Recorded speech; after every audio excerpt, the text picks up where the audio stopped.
recording. Yeah. Hold on. Oh, you wasn't recording. One, I thought you two, I was like, three. that was gold. Welcome to 12 Up Podcast, episode number 37, the Maga Sean episode. Oh. No, just kidding. No, it's not Ouch. the Maga Sean. No, we're gonna call it something else. I don't know what it's gonna be called yet.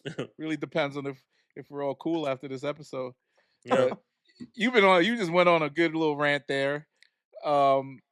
And you missed a lot of it, audience. Yeah. People. The Kari apparently his podcast space got flooded, his kitchen.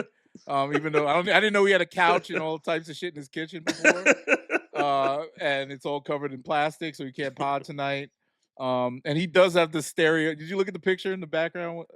He had a big ass bag of sugar and 3 different kinds of Pam. The only black people got 3 different kinds of Pam in their kitchen. Okay. Smoke detector going off. Yeah, 3 different types of cooking spray. We should make that the podcast. Yeah, that should be the thumbnail. Hell yeah, that's a thumbnail tonight. Yes, sir. Yep. That's like the fucking. What was that?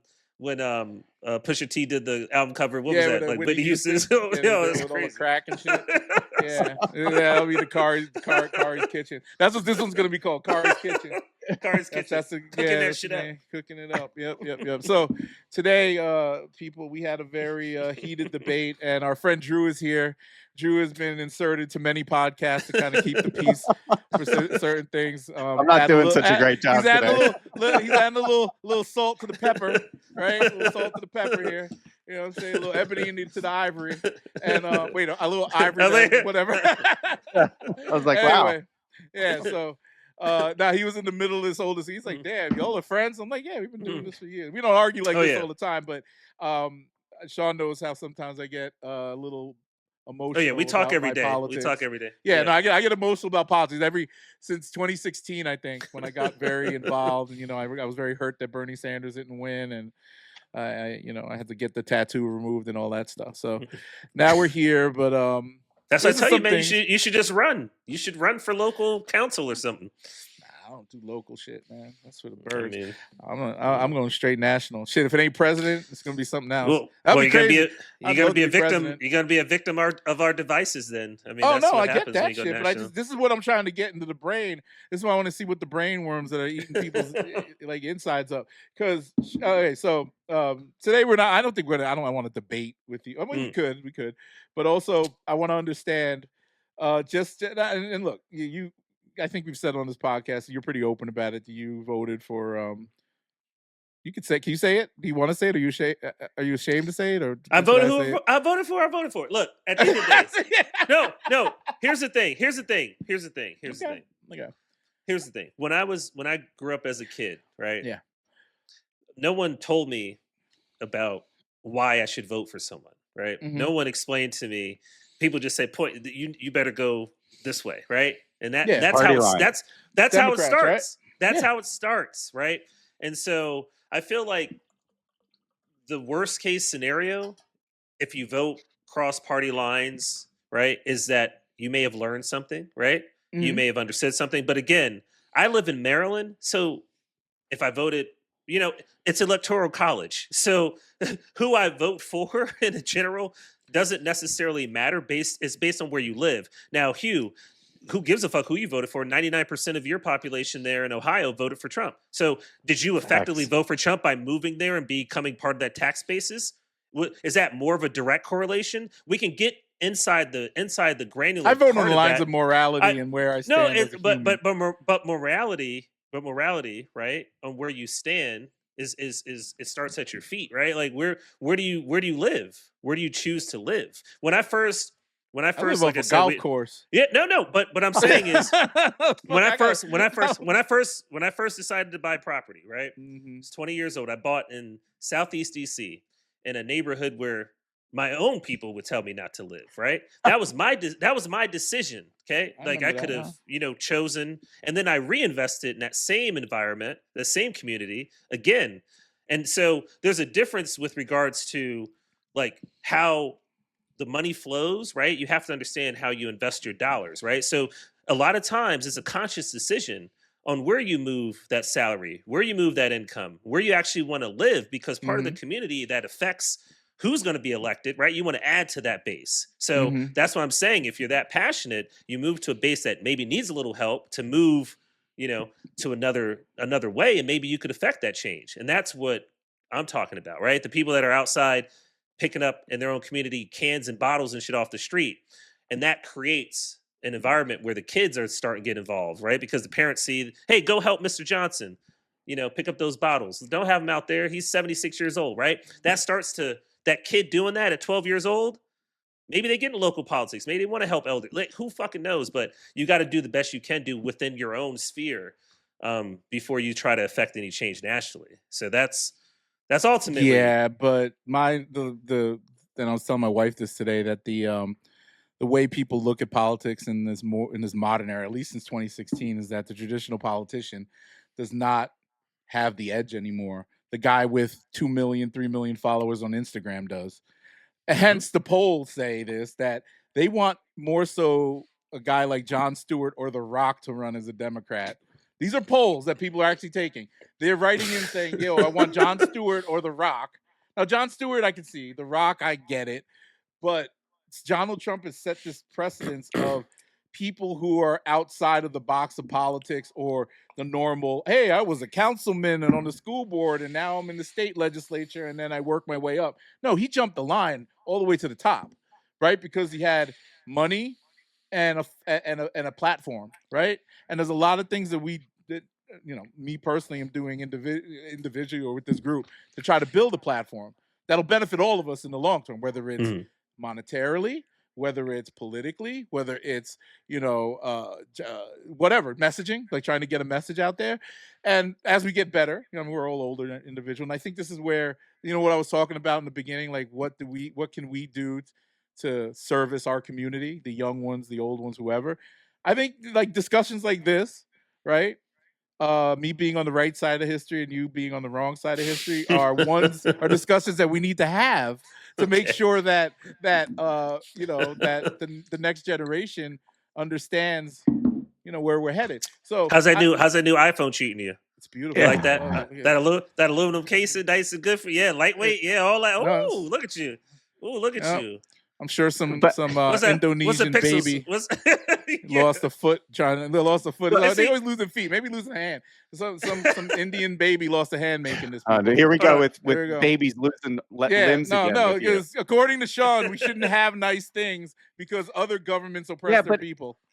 You both. So if you blend both the points, you're both making a good point when it comes to, if nothing else, no matter which side you were on, right or left, everyone's talking about politics. Everyone is now thinking about some political thing.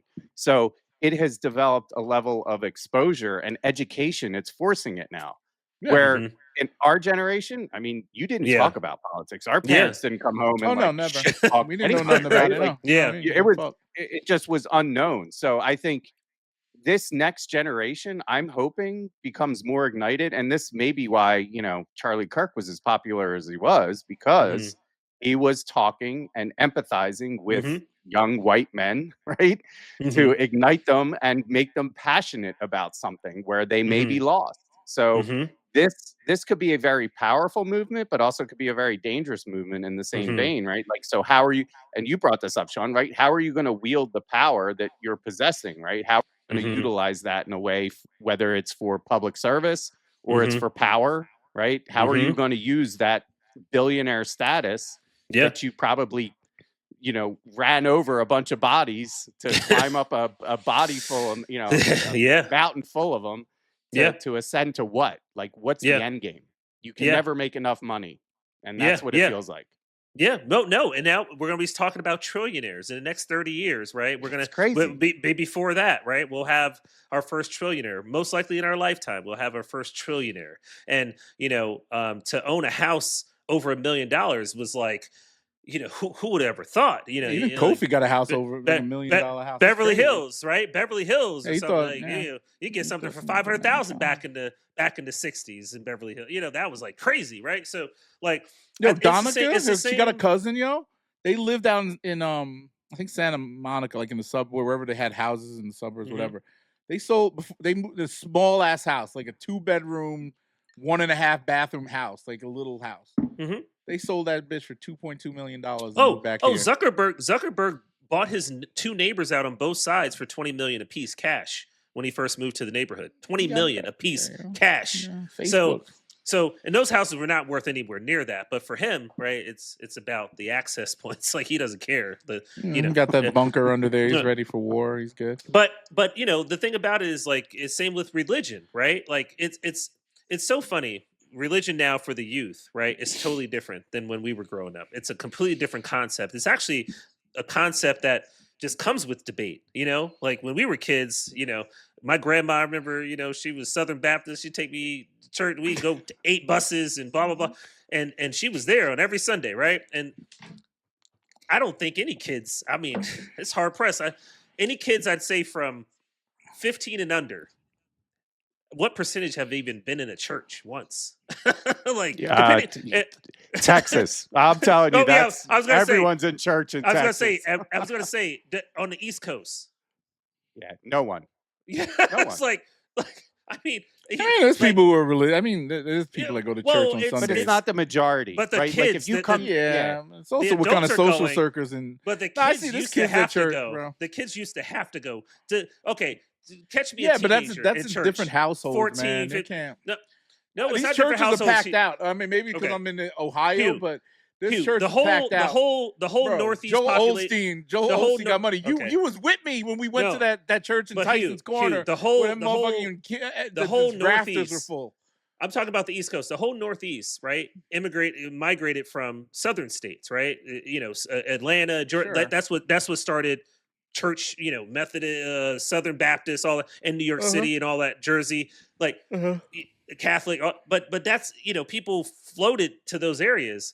These days, bro, you'd be hard pressed to find a teenager in New York, Jersey, Connecticut, Philly, Pennsylvania, like that's going to church. Trust me and trust and believe. That next generation, the kids that went to church, like our generation, raising those kids are not taking their kids to church.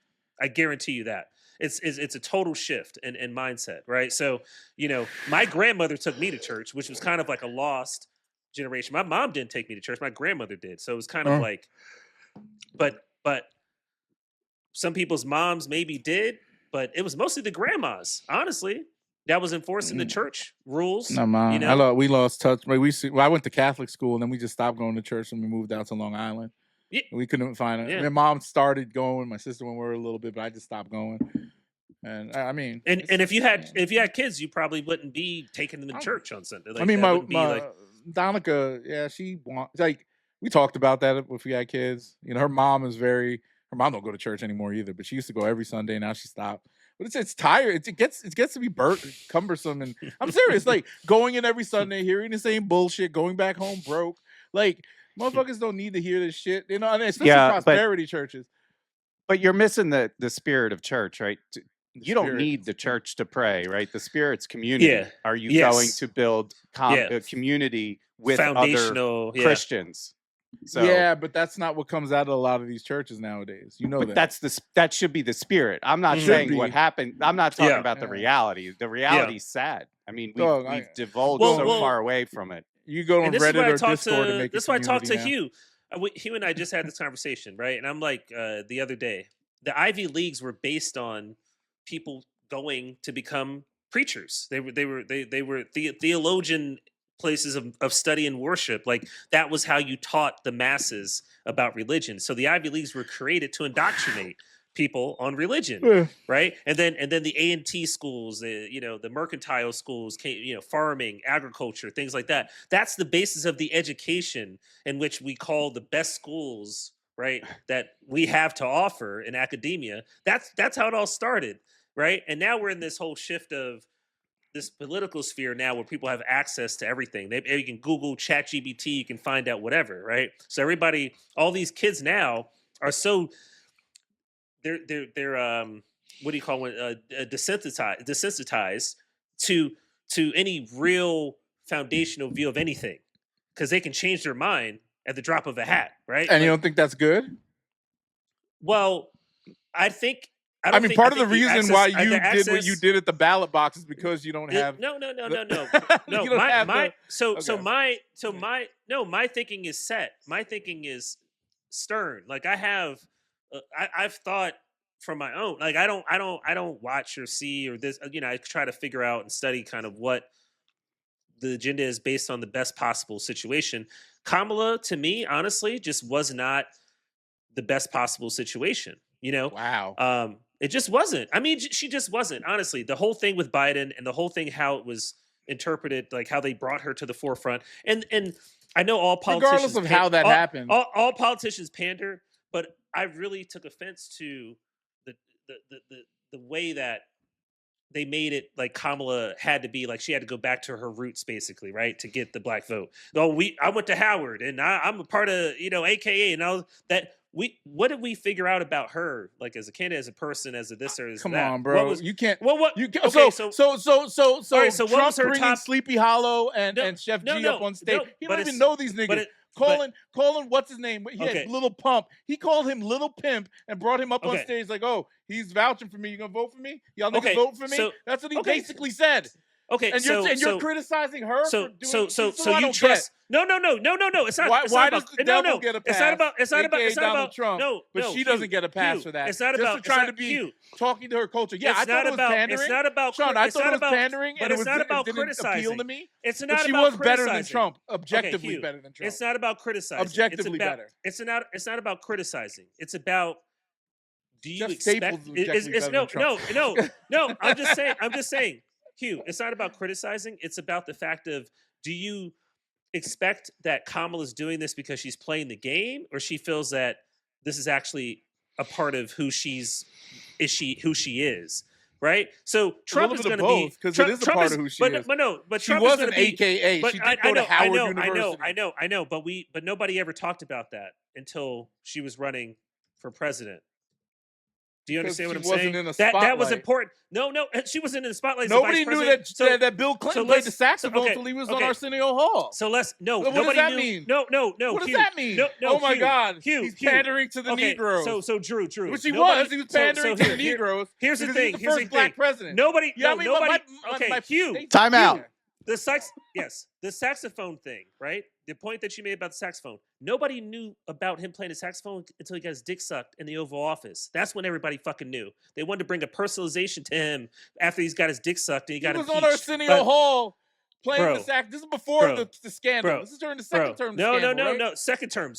Yes. Second term was the scandal, right, Drew? Yes, and he was. Yes, and Drew, you were like a grown man back then. He was on a tour. Yeah, he was on a tour. You know this shit already. And he was on a tour. He was on a tour by then. He was on a tour. No, that was 92 and 96. Whatever. Drew is much older than us. Okay, not by much. But 96 was Arsenio and that all was that. Not 96. When was he on? No, he was on Arsenio in like 92 or some shit. So the Clinton Lewinsky scandal was 1998. Okay, I knew that. Well, I knew it was 96, somewhere around there. Yeah, okay. And he was on Arsenio in like 92, right? All right. Hold on. It was like 92 or whatever year he ran the first time. I know these things. Shit.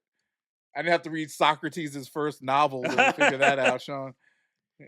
Oh, yeah, Arsenio 92. So you're right. See? 92. Whoa! He actually admitted he was. I'm right. That's a clip. I'm clipping that. But I want 2 seconds. You're right. You're right. To Sean's point, I can actually see the point you're making.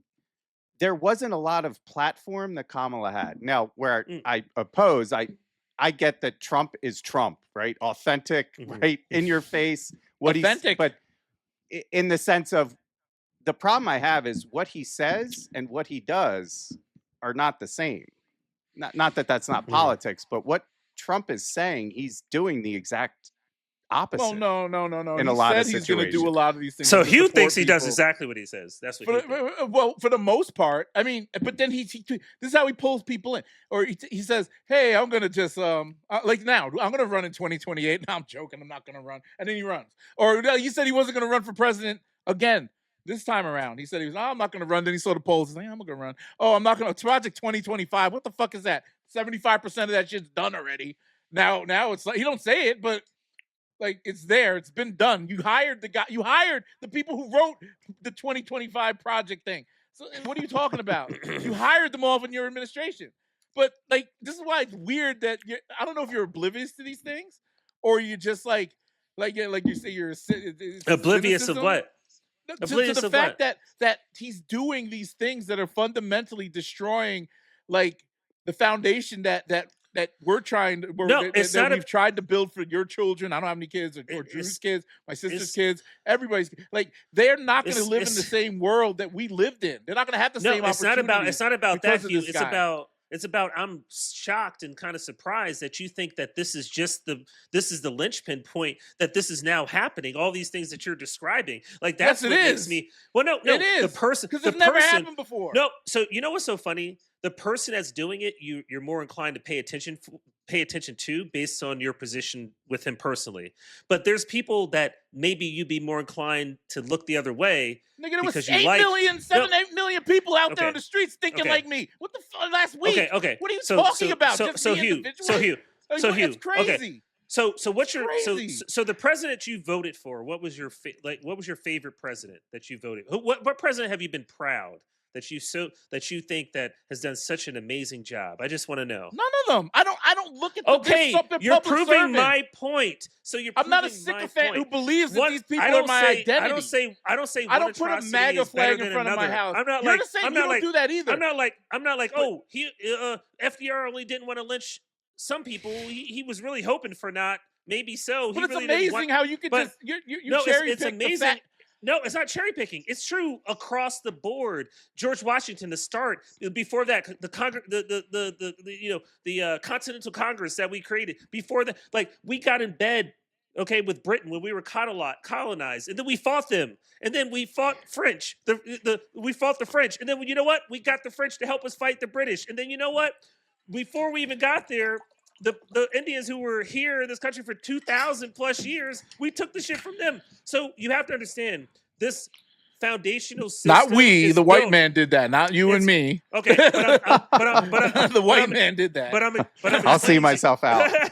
But I'm explaining to you is that the system in which we are created, and I say this point all the time, right? Every time I go to the ATM machine, whenever that is, how infrequent it is nowadays, when I take out cash, it's a reminder of the world we live in. I don't have to vote for this person, that person to be like, oh, I have to be read my rights. Like I've been put in handcuffs at an ATM machine before Trump was president. So you have to understand, okay, the fact of the matter is that those cops that take that job, those ICE people that take that job, the ones that were ICE before Trump was in office and the ones that take less discretion, right? More discretion when they're in that position because Trump's in office. Those people existed before. That's the fundamental problem. The fabric of society. True, but regardless of who's in office, Trump those people are going to take liberties against lesser people around them. That's his point blank period. How many bad actors? How many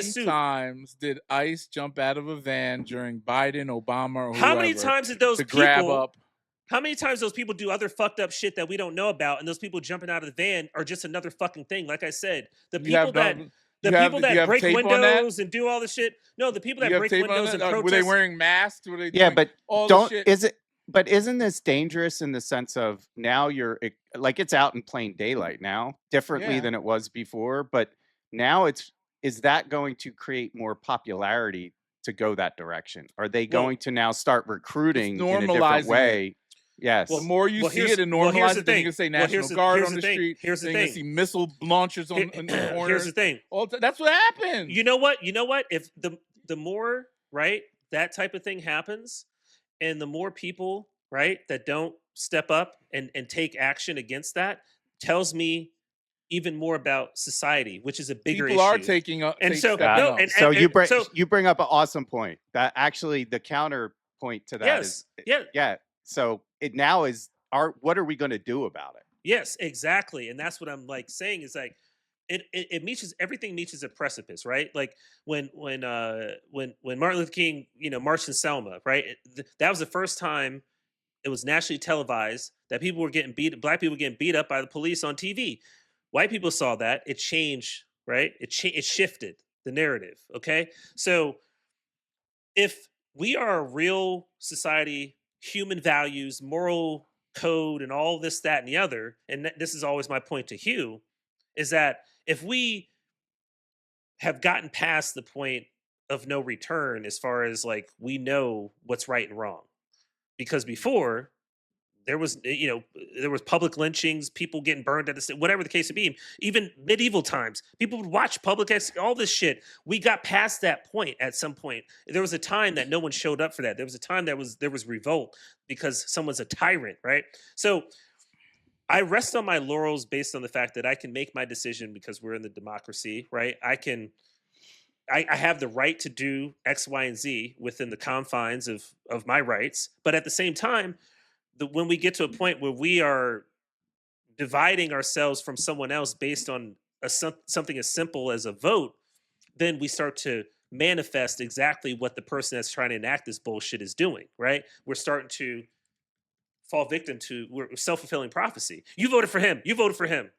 So it's self-fulfilling. It's I'm telling you, you voted for him. So you suck. I don't give a fuck who you voted for. I just want you to say that, this guy's fucking up right now. You won't say that. But the that's energy what pisses me off. But the that energy is coming from there. Misplaced. I can say, look, should not, if but that's Obama not where did something like slap my mom, I'll be like, damn, fuck you, Obama. I don't like you. This motherfucker's slapping everybody right now. You're sitting there like, well, no, it's not sitting here. There. You're okay, but then the way you describe sitting here, you're sitting here just as I am, right? You're sitting here just as I am in the same place, arguing the point to make me come to some narrative that you have. That's not a narrative that I have. It is a narrative that you have. White, good and evil. Understanding. Understand the only way any human can get better, unless you're some kind of bot or something that always tries to think logically or come to some middle ground on everything.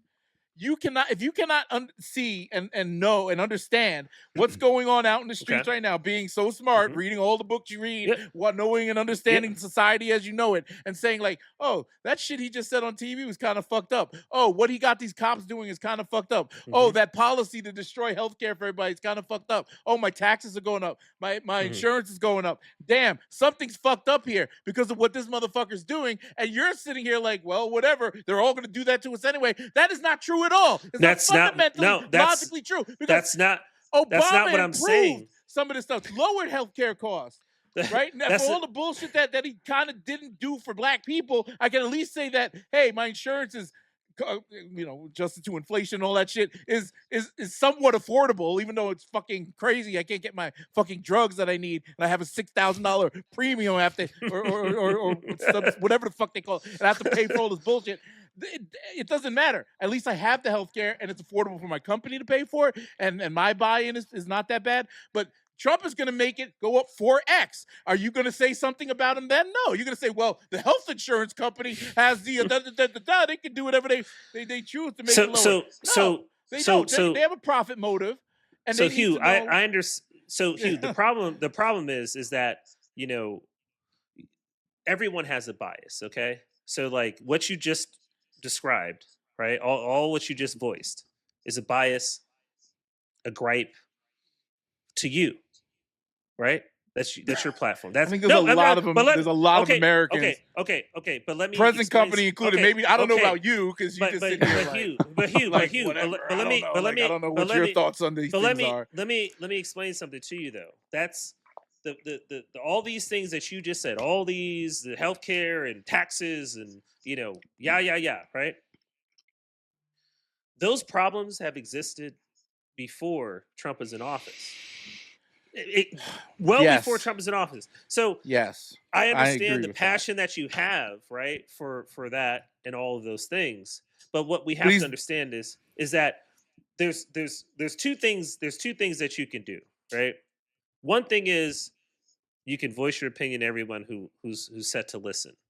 Another thing is, right, you can take that energy and you can invest it into something that no one knows exactly your agenda, right? But you're affecting change, and you're affecting change based on the fact that you're choosing to put your financial resources and allocate where you invest in X, Y, and Z based on the same moral compass that you have. Hence, that's not true at all. It is true. I don't, because because people don't patronize. No, because all the things that you just stated, okay, Look, all my clothes are made in the sweatshop. My phone, yes, no. the diamond, the diamond on my wife's hand. Somebody lost an arm or a finger. But you take that.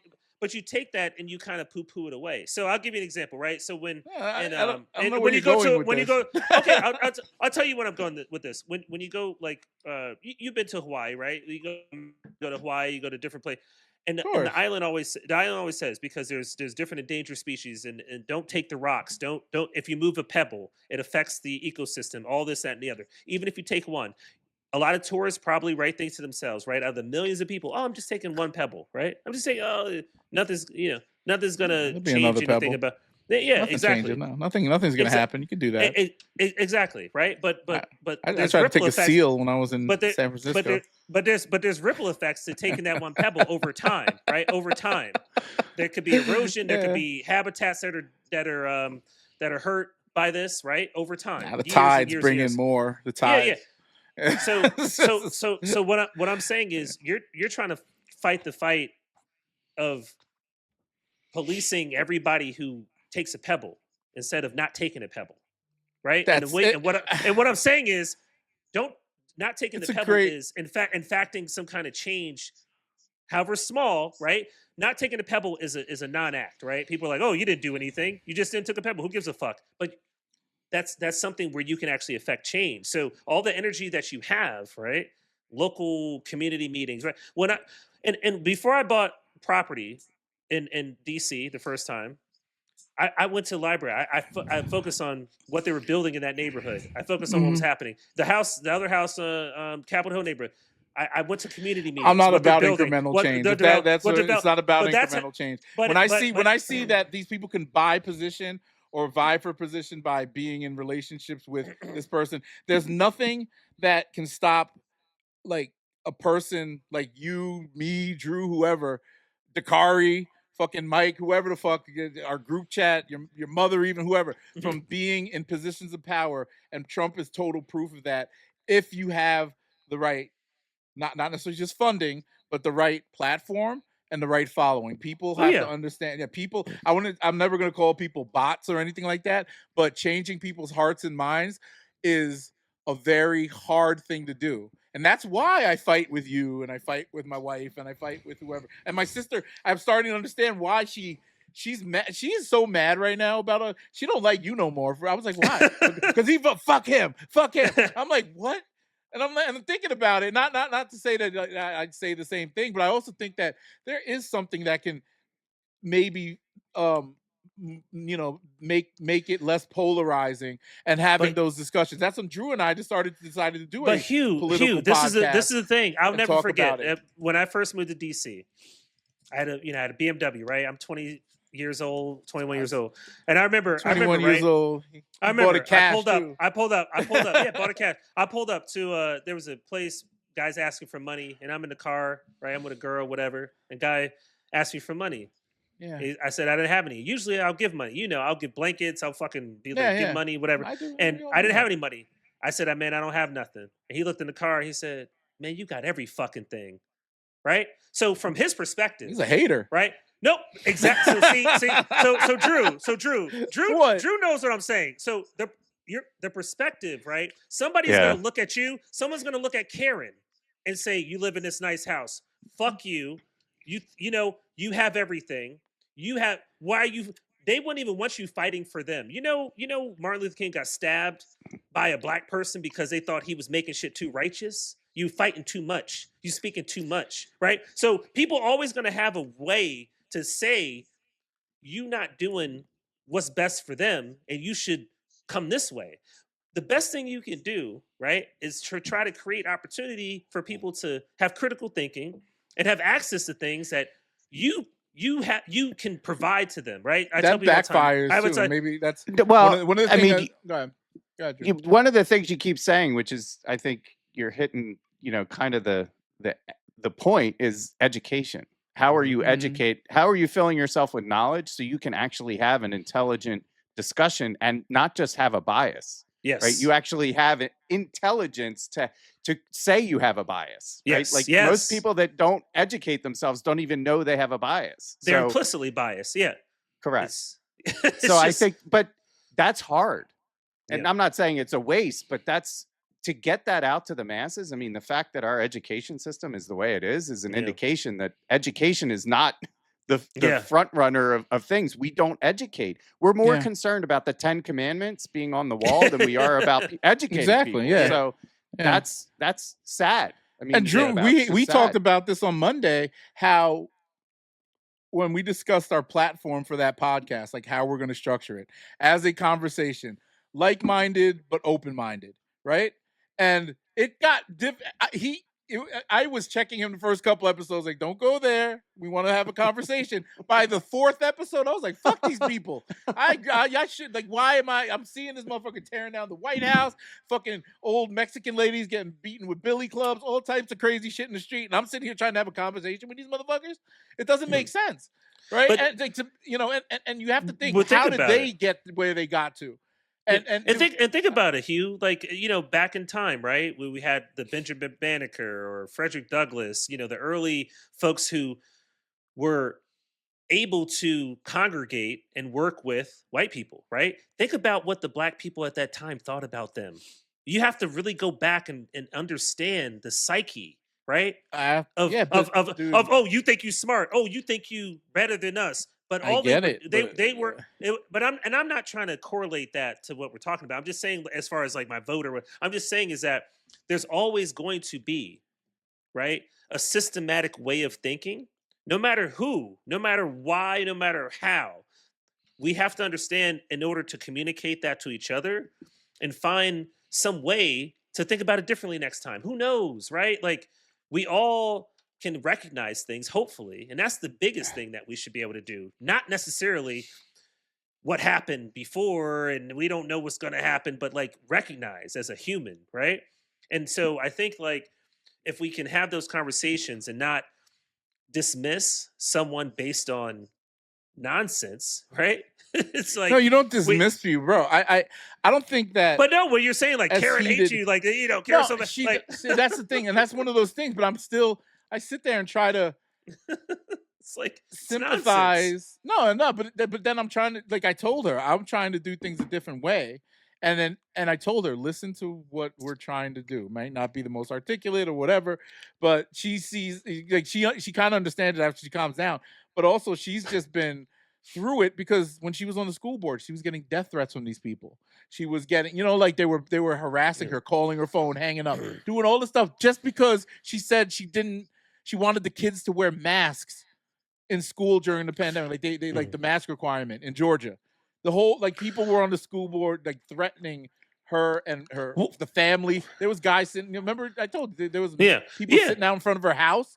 Like, that's crazy. And this is what I say, Hugh, again, goes back to humanity. Okay. When we look back at the history of who did not want slavery to end, it were Democrats. Okay. We can't just no, it's not got this. You can look up, Thomas Jefferson. I mean, no. Did they interview in that Black conservatives video? No. Okay. No, but what? Okay. So let's look at. Okay. So Drew, and you'll understand this. There were a lot of Democrats who hated Black people coming up. It was a label. They were Democrats. We have this notion that because Democrats now label this as, or Republicans now are labeled this, that, and the other.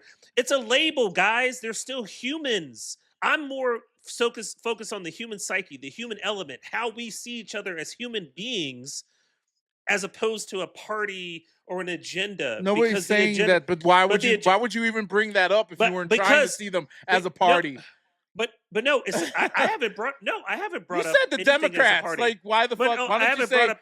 But I'm just saying is that it's a way to create, right, a division of how you create the next generation of people who just think something is right. Yeah, but we live in you have to vote for the party that's righteous in that moment. Wait. If we truly had a democratic society, we wouldn't have a right and a left. It would just be what is human, right? Yes, what is the right thing to do? Yes, okay, but that's not necessarily the right thing. People can vote for fascism overnight if they want to do, which they did. The Electoral College. It's bullshit. Okay, it's bullshit. We should get rid of it. So we all feel like we have some kind of real power, right? With the vote, right? And this is what I talked about with Hugh, where you live. Hugh, you could rally a motherfucker. You could get all your neighbors. See, hey, I'm you could knock on every door. I'm not talking about like how all your neighbors, all the people that come over your house for dinner. When I talk about why for Kamala. You know how much? So yeah, you but need it to talk doesn't to them matter. about I this. didn't want to vote for Kamala Harris. But you can talk to people in your backyard. What I'm saying to you is that you hang out with, knowing and understanding what Donald Trump represents. Like for a person who sits here talking about black people, but you live in Ohio. Blah, blah, blah, you live in Ohio. Matter. Why Talk would to the people you hang out with out why there. Would you? Why are you talking to me? I'm in Maryland. Bro, I'm good. I'm good in your book. I mean, why? Drew, this is what I'm saying. We're having two different conversations. You're I'm having a literal conversation. You're having an existential conversation. No, this is you're copping out. I'm not copping out because you're saying that my vote doesn't matter. If your vote didn't matter. If you moved to Ohio from Virginia, you should have stood your basis and said, "No, Donica, I'm staying in Virginia because I'm damn sure not bringing my vote to Ohio because I want this shit to matter." Why would you? And in that election, I voted in Virginia. I had to because I didn't register here yet. But you better cut that out.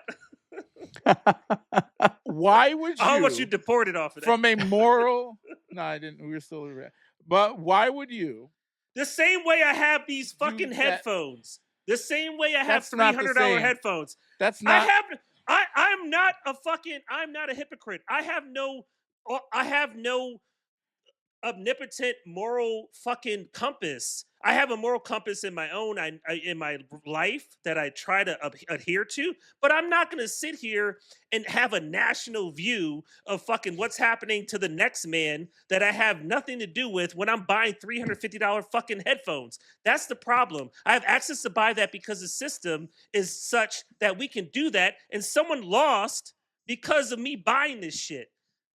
When I stop buying this shit, yes, and technology goes forward, and we don't want this no more. Do you want to keep buying that shit?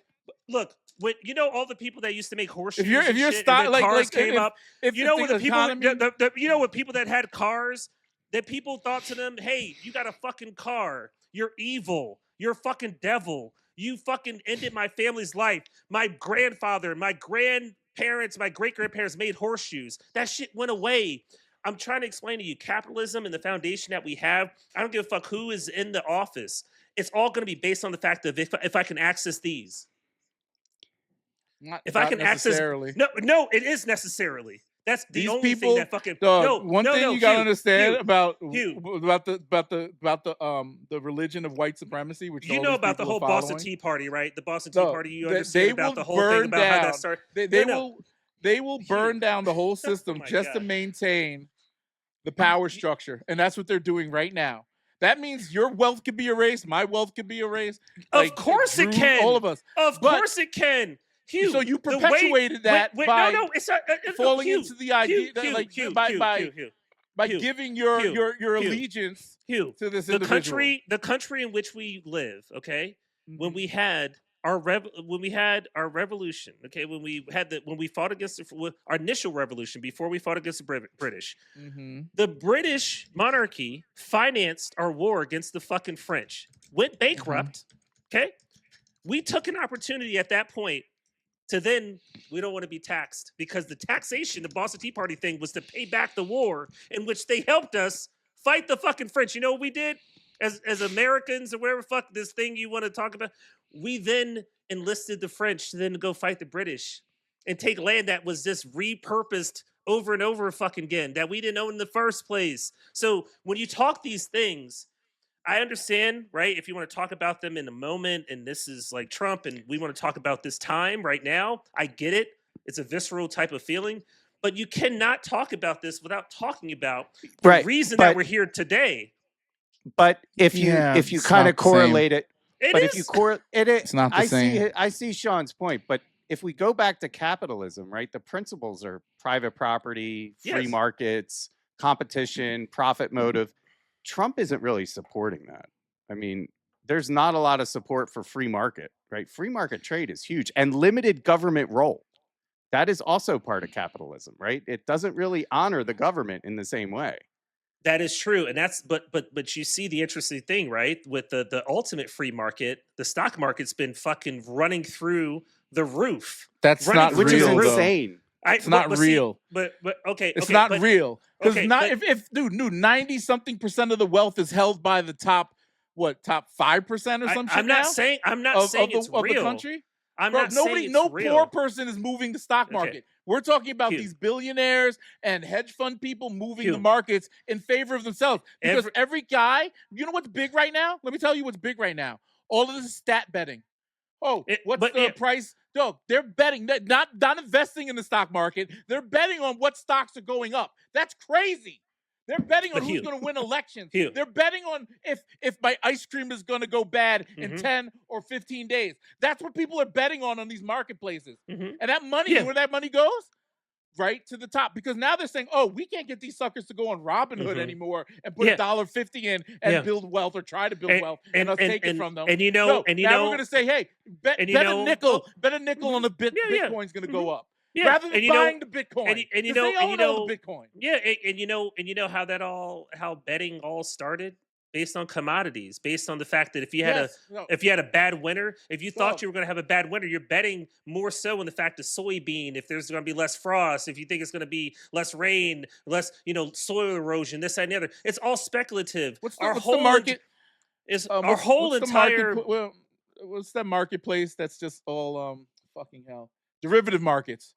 Yeah, it starts there too. Yeah, but how are everything's a derivative. Everything's a derivative. No. The hat you're wearing right now is a derivative market. Hugh. No, I'm just saying all of it. Those marketplaces that we don't even have access to. No, we could buy on the surface level, these stocks individually, but derivative markets is when you're, when you're, I'm not 100%. We talked about this years ago. Well, but that's when you do. The derivatives are derivatives. So, I mean, you can have a derivative based on anything. I mean, exactly. But securities, off of now that market, like I said, it's spilled over into this marketplace where people are betting on dumb stuff. Hey, is Fat Joe going to lie on the podcast this week?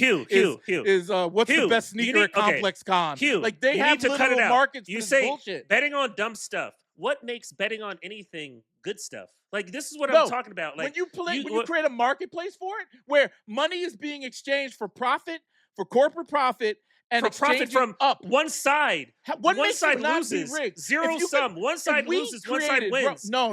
So the person that wins, you can rig that. Okay. You understand crypto marketplaces? You understand what a rug pull is? All this type of shit is. But what about futures? What literally? Yeah, futures, right? Futures, options. Options, futures. Okay, options and but those go along with the way market reacts off of predictions on things. These are all calculated by people who understand how the markets work. Nobody understands how the markets work anymore. Hugh, they're like, we should have been in a recession. Hugh, my God. We should have been in a recession. Oh my God. How many financial analysts said, all right, this is crazy you need to read financial 2 years after our pandemic, the market's at an all-time high, yet the job market's flat? That doesn't make any sense. Have you ever heard of the book The Black Swan? Yes. Okay. So these events happen. I never read it. No, I don't read. I'm not as well read as you, Sean. Well, the Black Swan event, right? No one can predict anything, and I always say this, right? You can invest your whole life into the stock market, and then the year you decide to retire, the crypto market for one of his homeboys. Hugh. One of his friends made $187 million. That happens because Trump all tweeted the fucking something. Time. That happens all the fucking time, Hugh. You can to that extent. Yes, you can invest. I'm not 30 talking years. Nancy Pelosi making a couple $100 grand you on can invest an insider trade or whatever. You can invest 30 years in the stock market. You can invest 30 years. I'm never going to make $170 million.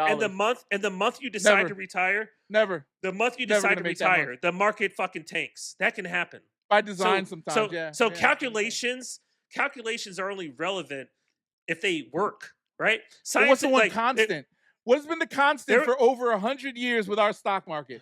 It ebbs and flows, but once you come out of it, it goes up. It goes up and up and up again. No, that's the thing. Yes, it crashed in 2008, but that's life. When people die, others are born. That's a very where you fall on that time, bro. What are you talking? Like that's okay. We can make anything a constant, right? We can make anything a constant. When you throw a like a monkey wrench, or what do they call it? Like some kind of a variable into that that disrupts the flow of things, right? Now, like a real estate crash or a crazy president or whatever. Now, or a pandemic, whatever, right? Some kind of a nuclear bomb, whatever. They don't account for those things in that sense, but we all take the risk and say, "Hey, this has been a standard. It's the proof that our economy, capitalism works." Because for the past almost 200 years, this shit has been this way constantly, right? With some little things happening here and there. For the past, I want to say 40 years, how many of these ups and downs have we had that have been so inconsistent? Because not necessarily because of market manipulation, but because of the way people have seen, like, oh shit, it doesn't matter. Yeah, it will come back out, but it only will happen if this person does something, and the wealth is distributed this way. So you have to think, we have more. I think they said there was a statistic that said there was only, I think, 14 billionaires as of the mid 90s or something like that. You know how many billionaires there are now? Over 400, probably 100. It's over 1,000. Yeah, he's looking it up now, right? I think there's over 1,000 billionaires. I think. I thought over 400. I didn't think 1,000, but maybe, I don't know. There's over. I think there's people with the type 813. Of wealth. Hey, close enough. All right, and you got this guy's worth $500,000. Like fucking his football players and basketball players worth $500,000. So you got to think that at least people with $500,000. There's about over 1,000, maybe 2,000 of them, maybe. You know how much money? Like if somebody gave me $50 million, I would be like, you don't need any more money. Like, why do these people need all of this money to do what? But so exactly. To your point, if you think about it, let's just say when I started working, I was making like $35,000 a year, and I was like, oh man, $32,000 my first job. If I could only make $45,000, right? And then I made $45,000. This is the point I was going to make. If I could only make $60,000, so it's all relative at the end. You get 50 million. It sounds like a lot, but then you're That's exactly what I was going to say. You match the money. I mean, think about your lifestyle now. Yeah, I've fallen in that trap. Where I started making a lot of money. I started spending a lot of money. But also there is a point where you don't eat, like these people are hoarding money at this point because fuck you money. Don't. Yeah, we don't see it. But you have to understand. Yes, you never made. Have you ever made $3-4 million a year? No comment. Yes or no question. No, I haven't. Yeah, you have. I have. You not. have not. I have not. You have not. Have you? I have not. Sean. No comment. Well, I mean, no. I'm talking about 1 year. You made salary, so much. No, I'm talking about like from earning and putting. I'm not talking about assets. I think for the most part we can say we're grown enough where over a million. Yeah, over maybe million. You have a 7. You made over $1 million. Okay, 1 year I made the most I ever made in 1 year. I want to say maybe like 6 something. I think I don't remember. It was like right during the pandemic because I made some really good stock trades. Bitcoin was great to me at that point. That didn't take a year to make, but it was literally took me 2 months to make because I played my cards right. And it got me a house. My point is once you reach a certain like Mark Zuckerberg was broke up until the point he sold Facebook. That shit, he was taking money from other people to float this company, and then all of a sudden he's a billionaire overnight. Okay? But see, you made an interesting point. He can't lose, look, bro. No matter, depending on how much liquidity he has, whatever. There's no way you can spend $1 billion over a lifetime and say, Hugh, like, fuck you money. No, there's no such thing as fuck you money. So it's fuck everybody money. Okay, but Hugh, when you have that much money. But Hugh, fuck everybody, not just fuck you and you. It's fuck everybody. But Hugh, you raised an interesting point, right? Because you're not spending that money. You said the fuck you is you're not giving it back or spending it or taxing on it. You're holding it. You're hoarding it so people can't get it. That's why people are poor. That's why people need Medicare, Medicaid. Okay, but I think that you raised an interesting point, and this is again like I've always said, and I've told you this for a long, long time. Money doesn't exist. I don't feel like money is. I don't think it exists either. That's why I spend all this shit. I feel like money is a fleeting thing where, it can go very quickly, right? It can take a long time to gain. It can go very quickly, right? It can come very quickly, right? When you have something like that and it's so fluid, then you can't really have a respect of how you know how it's going to happen, right? Because you've seen it come fast, you've seen it go fast, you've seen it take a long time to get, You've seen it take a long time to lose, right? We've seen all the scenarios, right? So there's no calculation. There's only patience when it comes to money. Patience on a decision on what you're going to do with your money. Patience on a decision on what you're going to do to make money. Patience on a decision of how you're going to invest your money, right? The thought process in that, right? You make a brash decision, you buy something real fast, right? Kind of I wish I didn't buy that, or I wish I didn't do that, right? So we've all been there. We've all had. Oh, those you know, I've scenarios. been there. Yeah. Yeah. So I wish I didn't do a couple things. So Woo, money is a mental relationship based on how you value money versus your own personal values, right? You get a little bit older, you value money differently, right? Like I have the kids, you know, I have two teenage stepdaughters, you know, a son who's 12 years old, right? They have Amexes and shit. We give them money, right? We give them $30, and it's like wow, I can buy XYZ. When I was a kid, $30. Well, no, I'm saying if we give them $30 money, for I like give they them want I give them all the money. If we give them $30, and they I want to said buy 500, 600. They want to buy some food. These are your kids, and you treat them like that. What kind of father are you? So $30. I premise Amexes, and then you end with that. So that's part of the problem with the mental relationship with money. You're still going on that journey. I'm I see. joking. But, I'm joking. I know. I'm fucking with joking. You. But no. Yeah. So you give this. So you give them some money. So there's a relationship, right, that I have now with the kids that I didn't have with my mom. My mom, you know, you know the story, right? Teenage mom, blah blah. I had to pay for everything on my own, gas, food, all on my own. If I wanted to go out, take a girl out, it was my own, out of my own pocket. So the relationship with money, and part of like what you're saying, as far as the 50 million, 100 million, this, that, and the other. Our generation, right, is in a different state of mind, right? Because it's almost like the baby boomer mindset. These kids now, right? We were just in Texas for a 19-year-old stepdaughter looking for a house for her, and she's second year in college. And we're looking to buy her a house, right? So she can create equity and wealth and have a head start in life. So the paradigm shift changes based on that. And so a 19-year-old gets a house, their mindset about what money is automatically shifts. Right? You but not everybody has that privilege.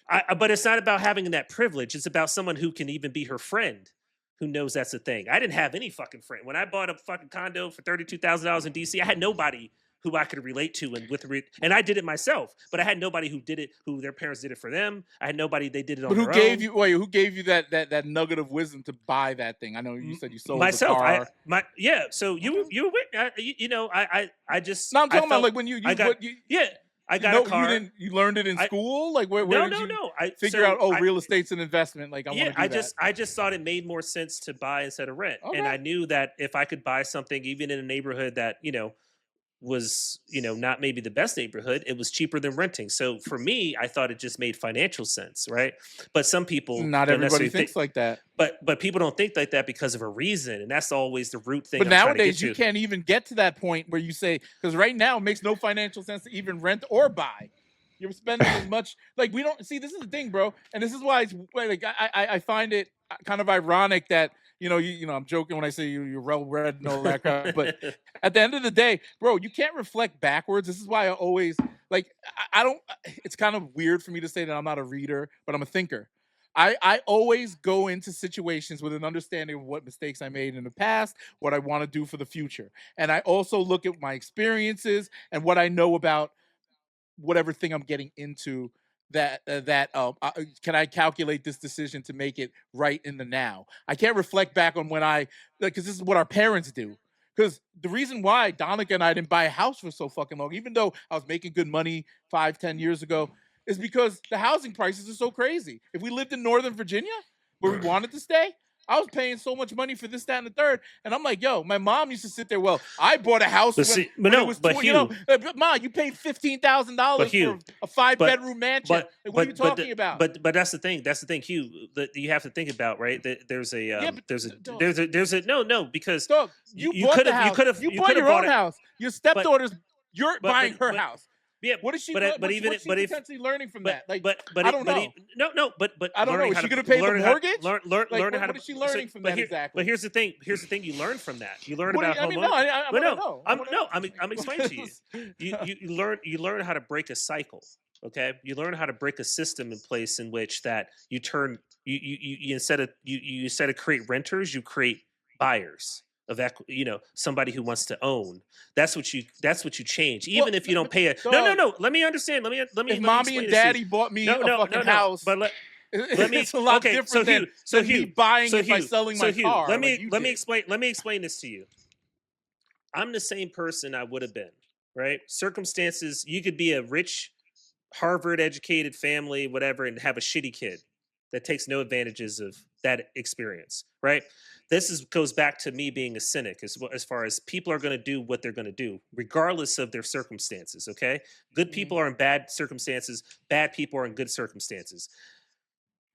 The best I can do is try to create the best circumstance and raise the best people.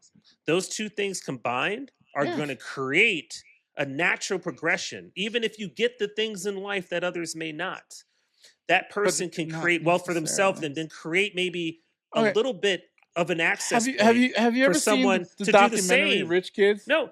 But yes, I have. No, have you ever seen that? Have you seen that? I've seen that. Yeah, where they all get into the schools, C student, and all that the kind of Vanderbilt stuff. guy, the cocaine. Hunter Biden. Look at Beavis and Butthead. I mean, Trump's kids. Yeah, but you're taking this. You're taking this on an example. You're taking this on an example. No, these are the wealthiest of the wealthy. No, you're not wealthy, by the way, compared to these people. Okay, you're dirt broke. And the fact that you can go buy your daughter a house is amazing. And I'm very proud that you can do that. Hugh, I'm happy you can know, do that. do you but at know the end of the how, day, do it's you not know, a case-by-case basis. She may benefit from that, or it may fuck her head up and think that everybody owes her a favor. How old do you think the family of the Vanderbilts are? How old do you think they are? How many irrelevant. centuries? It's irrelevant. Well, it's irrelevant. No, it's very relevant. It takes one idiot to fuck off everything. No. Generational wealth is relevant. Yeah. No. I'm saying it's irrelevant because it's not. It's and also if you could blow it, like some of these people have blown fortunes, right? Yeah, but I think it goes back to you're talking about the housing market. Let's keep it in the housing market as far as it's the single biggest purchase you'll ever make. Most people, right? The majority. And most people do no research, have no understanding of, and I was in the mortgage business. I can't tell you how many people I was able to pull a fast one on, right? Like points behind the scene, making tons of money off their back because they just weren't paying attention and didn't care to pay attention and educate themselves. Mm-hmm. And now there's no excuse. Yeah. Right. There's no excuse today not to be educated in some of these things because you have access to the internet, right? Like you can research anything and everything. It's lack of effort. Yeah. There's such a lack of effort and desire to educate yourself. And I get the generational wealth comment and I get but I also understand like if you teach somebody how to buy a home, they'll call their parents. Skill. Yes. And then say, hey, is this right? Can you look at this? You're not going to go in blind. And so even if you pay for not a dime, the education that comes with that to have access to that is who pivotal. Did I call? I called you. I called my sister. I called everybody who had experience with this shit. Because I hate real estate. And I wasn't going to just give all my money away to somebody. But my point is that I commend you for doing such an honorable thing, but it doesn't necessarily prove out that this child, whether it's yours or somebody else's, is going to be nothing. But it's up to them. Anything. Yes, I know it's nothing proves. Yeah, nothing proves anything. That. So and that's what I'm saying. The calculations and the extrapolations and all these things don't mean anything. You have to do the best you can to control what you can and hope for the best, right? And I'm not religious or whatever, but the running joke is we make plans and God laughs, right? But the whole point, the whole point of this conversation, man plans, we did God all the laughs. math. Yeah, we made all the plans. We did all the things. And God throws a fucking meteor at us. It's like I prefer the Tyson quote: "Everyone has a plan till you get punched in the mouth." Right? So yeah, exactly. I like his point. I don't want no legacy. I don't need no legacy. But that's legacy. The thing. What's a legacy? But that's the thing. But that's in my opinion, that's the best thing as people that we can do is try to do the best we can individually, right? Affect change in our community, our children, and try to create a scenario in which people have mutual respect for you because your ideology is going to be yours. Their ideology is going to be theirs. But a mutual respect that can be built between those two sides creates we start to get into a gray area that I think is more good than bad, right? Because right now we have black and white. We have but agreed. But I think to some of what Hugh is saying, when that starts to feel like it's being taken away from you, your ability to teach your children good moral foundations, I have to say that it does feel this way, and this could be emotional. It does feel that those rights are being challenged now because there is a strong desire for a very conservative Christian ideology that seems to be growing. Like, it's always been there. It's always been there, but now it's out in front of everybody that is way more aggressive and feels constrictive than it's ever felt. Yeah, no, I could definitely see that. I mean, obviously, with Charlie Kirk, right? That whole situation, that was a lightning rod with a bunch of folks. But no, it's a losing grip, right? Desperation, right? It's a last grasp at what is eventually just going to go away. There's not going to be folks who are toting this and that, and the next generation. I mean, they're fighting hard to keep. Well, but they're fighting hard are people that are not going to be the ones that are going to be running. It was like, what's so funny? Yeah, but like, what if it's like if you talk to the kids, fathers and mothers of the hippy dippy society, they would have told you they would die standing if they thought marijuana would ever be fucking legal. Are you kidding me? But it changed.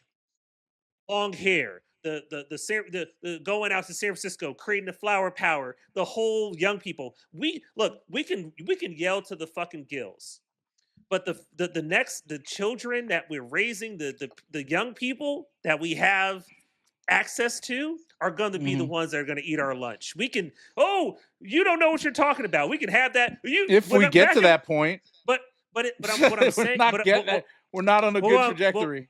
But what I'm saying is, right now, it's like we have to have that, like the kids and the young people that we have access to, we have to explain and have those conversations. Those How are you going to explain to your son when it's all fucked up outside and there's like tumbleweed and shit, and you lost all your money? You'll be like, Hugh, King Trump did this, Daddy. No, but Hugh, you'll be like, Hugh, I voted for him. This is what happened. But Hugh, that conversation has started well before. This is what you're not understanding. The conversations that I've been having with my son are going to affect whoever. No, it's not about this. It's about having. Does he know what you did? Oh my goodness. Does he know how you undermined his future? You're once again missing the point. The conversations that I have with my son, he's 12 years old. Years before there was even a Trump on the radar being president, are what I value as pivotal with regards to how he's going to carry on his life and how if he has the opportunity to. No, it's not about has the opportunity. He might get scooped up in the ice raid because he's colored. Yo, that shit's possible. Okay. You see they doing this to niggas. You see that shit, man? They raided black motherfuckers. Hugh, I told you. Where's your ID? Get your 10. I told you to get your 10 hat. Get your 10 hat. You need to get your 10 hat. Sean? Where's your ID? Get your 10 hat. All right, where's your ID, Sean? You're missing the overall overreaching. That driver's license not good enough. I want to see a passport. Okay. Oh, and I need birth certificate. I need everything, bro. You know what? You're kind of the guy that you don't like on the MAGA side, but you're that guy on the other side. It's kind of funny. No, it's actually kind of interesting. No, you are. You are. You're I'm like reincarnated. Because look at you got a trucker hat. Hold on. You got a trucker hat. Friends.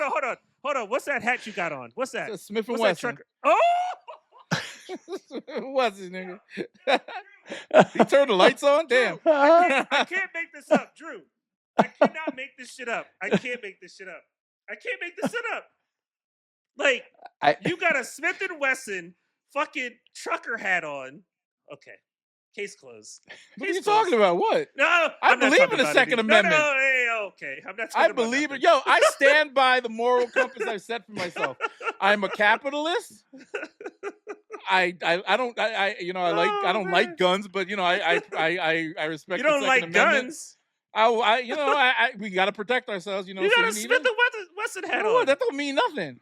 Oh, don't mean nothing. Oh, I digress. So I got an iPhone. I got an iPhone. I got a. So let me get this straight. The hat you're wearing everything. So the hat you're wearing no one should ever make any assumptions about you, correct? Based on the hat you're wearing. Is that correct? I don't care what they assume about me. No, because of the hat I'm not asking wearing. if you care. I'm asking you. I can go wear. Like, remember you said that MAGA hat that I bought in 2016? Why are you That's running fine. from I'll this? admit that. Why are you running from this? I'm not running from anything. So did I vote is for it right MAGA? or wrong? No. I understand history. I'm asking you a question. Is it right or wrong? If someone had a judgment, right? Someone say they lost their trust. Oh my goodness, let me explain. What, because oh of the my gun goodness, thing? let me explain. I didn't say I'm anti-Smith. Am I anti-Smith? No, I'm not saying you. Okay, let's say I'm going to give you this in piecemeal, like spoon-fed. Let's say you say not a word. You're walking down the street. I'm going to give you the scenario in real time. You're walking down the street.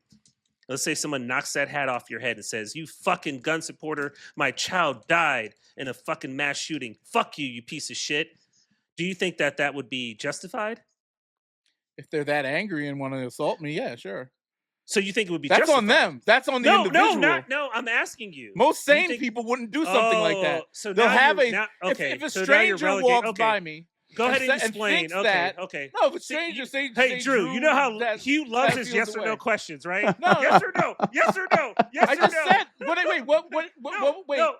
No, what was? Wait. Sorry. Wait. Let me ask. Okay, What, I'll say it again. You're walking down the street. no. I think I said no, right? No, I said, is it justified? You said yes if the circumstances, and then you started to explain it. Yeah. I said yes. So you think it is justified? So I think in that if that person feels it's justified to do that, but they also have to face the consequences of their action. They just assaulted me, so I could call the cops and they could go to jail. But why wouldn't you think they're so? If they're so you don't think they're justified then? Because if you think they're justified, you wouldn't call the cops. Because that's an antithesis of justification. If you think they're justified, if somebody's justified, if you cheat on your wife and she smacks you in the face, you'd be like, you know what, I deserve that. You wouldn't smack her back and say, well, the consequences are you smack me in my face. So let's not play games. Depends. It also depends. Oh my goodness gracious. That depends also. It depends. You have there's moral standards that you have to live up to. Yes, it's not right to hit a woman, but if we do have this rocky relationship where violence is in it. No, you cheated, not violence. No violence. Oh, I cheated and she smacked me? And you said, damn, I deserve that. Would you then... And I smacked her back or something like that? No. I would have to take that. If she came into the house and you were fucking another girl and she smacked you in your face, you would think you think she's not justified to smack you in your face? I don't think violence is never justified. Would you think she's justified to smack you in your face, you fuck another girl in her bed and you're all bed? I can't make that decision for her. So Drew, that's a question you asked my wife. Aren't these the same? Drew, aren't these the same Trump questions he was asking me? No. He was asking me. He was asking me the exact same. For Trump. You don't think you voted for this motherfucker? You married your woman. You married your woman. I'm giving you a scenario in which you disrespected your marriage, and she walked in and you were cheating on her, and you say, no, I gave you. You married your wife, and you decided to cheat on her.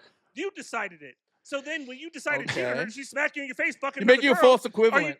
Oh, you're making a false equivalent because me cheating on my wife, there could be all types of factors that can bury into that. All types of factors. Like, we're not happy. We're not having enough sex. We're not doing this. We're not doing that. So ding, ding, okay, so that's you me finally cheating got on my wife. It only took 9 hours. So you voting for Trump, knowing the way he is. So you're like, I like knowing mass the way deportation. he is. I like racism. I like corruption. I like this and that. So when you marry your wife, you know you're gonna cheat on her. He's smacking the shit out of you right now, and it's justified. When you marry your wife, you're a little bit. I'm gonna deport your little bitch ass. I'm gonna deport your little bitch ass. Yes. So when you marry your wife, you know you're gonna cheat on her. Deport your bitch ass. I got your vote. I'm gonna cheat on her. You I do forever and ever. Here are my vows. I will always cheat on you in our bed. Thank you. And if you smack me, I gotta smack you back. No, that's. It's not. I think you're both in violent agreement. It's not a binary thing. The whole situation is just not binary. It's just not zeros and ones. Right? Again, there is nuance. There's a big word, nuance. Yes. Yeah, but he doesn't. Oh, that's too old. That's an old-timey word. Don't use that. No, it's not. No. That's old-timey. No. Well, how old is the word love? So his wife. That's probably the oldest wife, word. Love. We was on this. I think it was on Instagram. You wasn't in this text message thread. I think I told you about this. I was like, why does he use words like poly? She's like, I don't know. I teach her all the time. I said the word vittles, and she was like, "What's vittles?" I was like, "I like vittles. I don't use it that much. It's though. Food, So anyway, it's fun to use words when you. It's fun to use words when you know what they mean. you overdo But it a little bit. that comes from reading. I mean, Yeah, honestly, people that use those types of words are avid readers. Yes. Okay, but there's a certain type of vernacular. You know, I'm not a linguist. Big word. But shit. Come on, seriously? Come on. You've never used that word. I use it all the time. You said stalwart. You said stalwart was an old. Stalwart is not an old word. I don't know. I just don't use it. It sounds weird. Okay. I know what it means, but it's just weird. And Pollyannish. Pollyannish is. I mean, that's very weird to me. I don't understand that shit. What are we like in fairy tale land here? Anyway, you never did a Pollyanna? I mean, holidays are around the corner. Yeah. Thank you, Drew. See, this is like a prostitute. Pollyanna? No, man, it's like gift giving. It's like happiness. It's like a festive. Yeah. It's like I'm not a happy person. Whatever. Anyway, either way, you can't compare those two things to me. Like, why not? I'm talking about justification. Justification for you said if somebody knocked your hat off and smacked you in the face, violence, I asked you if they would be justified, assault. And you said yes, they would be justified, but they have to face the consequences. Justification has no consequences. If you feel someone's justified, they are able to do that without consequences. That's the definition of justification. If they're justified to do it, then they're not justified to do it. I see. This is no. You said yes or no. Are they justified in hitting you? To hit? Yes. Then no. Yes. The simple answer would be no. Okay, nobody should be justified to commit violence against another person. So what if they didn't what if they didn't hit you and just called you a piece of shit? Are they justified to have that opinion of you? I guess so. I don't care. Okay. So this is actually a good point. So you then I would wait. First, no. So they're justified to. If somebody just knocks a hat off my head, and then so if they yell at me, if they say, "Fuck you, you piece of shit! You're wearing a Smith Wesson hat. I had my son or my daughter died in a mass shooting. You're a fucking piece of shit for wearing the hat. Fuck you. You're a piece of shit. You're the scum of the earth." Would you think they're justified? No, they're not. Nobody's justified in assaulting somebody. And that's what I say. I said saying those things to you. Do you think they would justify to say those things, verbally say those things to you? Do you think that you would deserve how that? they feel, but I don't think. Do you think I don't think anybody, any stranger. Now, mind you, if I was the guy, if I'm wearing a Smith and Wesson hat, I'm not saying you're the guy. Listen, no. I'm saying a person has an opinion of you based on what you present. Based on I don't have. They think you believe in. They think you believe two different things. They think you believe in. They think you believe in school shootings because Sean, but here's what I'm saying. People can say that they think you believe in school shootings because you're wearing a Smith & Wesson hat. People can say that in the same way that you say that people think that someone can believe that you are for something because you voted for someone. Everything that they do. That was your argument all day. So that was your argument all day today. No. My argument with you from the beginning of this. What about this? Is accountability. Accountability. I don't have to account. That's justification. I don't have to accountability. Justify. No, you're asking me to justify what he's doing. You're asking me to justify his actions. And I'm asking you if someone else's actions you can justify. And you're saying no. You're proving my point. Someone you just don't know you're doing it. You can justify, Hugh, bro. I'm asking you. Can you hold? I asked you about justification. The guy can you voted justify for somebody to else's account for you the said things no. that he's doing. I'm not saying that they're justified or unjustified or who's justifying my love and all that other shit. I'm asking you that you cannot sit here and hold this man for account for any of the nonsense that's going on out in the world right now. But when I asked you specifically a few weeks ago, and this is why I was like, this guy is fucking weird. This is why I said, yo, Drew, listen to this. Can I explain the story? I said to Sean, if your children, your two Hispanic-looking children and your half black and white son. I can't wait for this. Wait, we're walking by a construction site, and ICE did a raid and scooped them all up, right?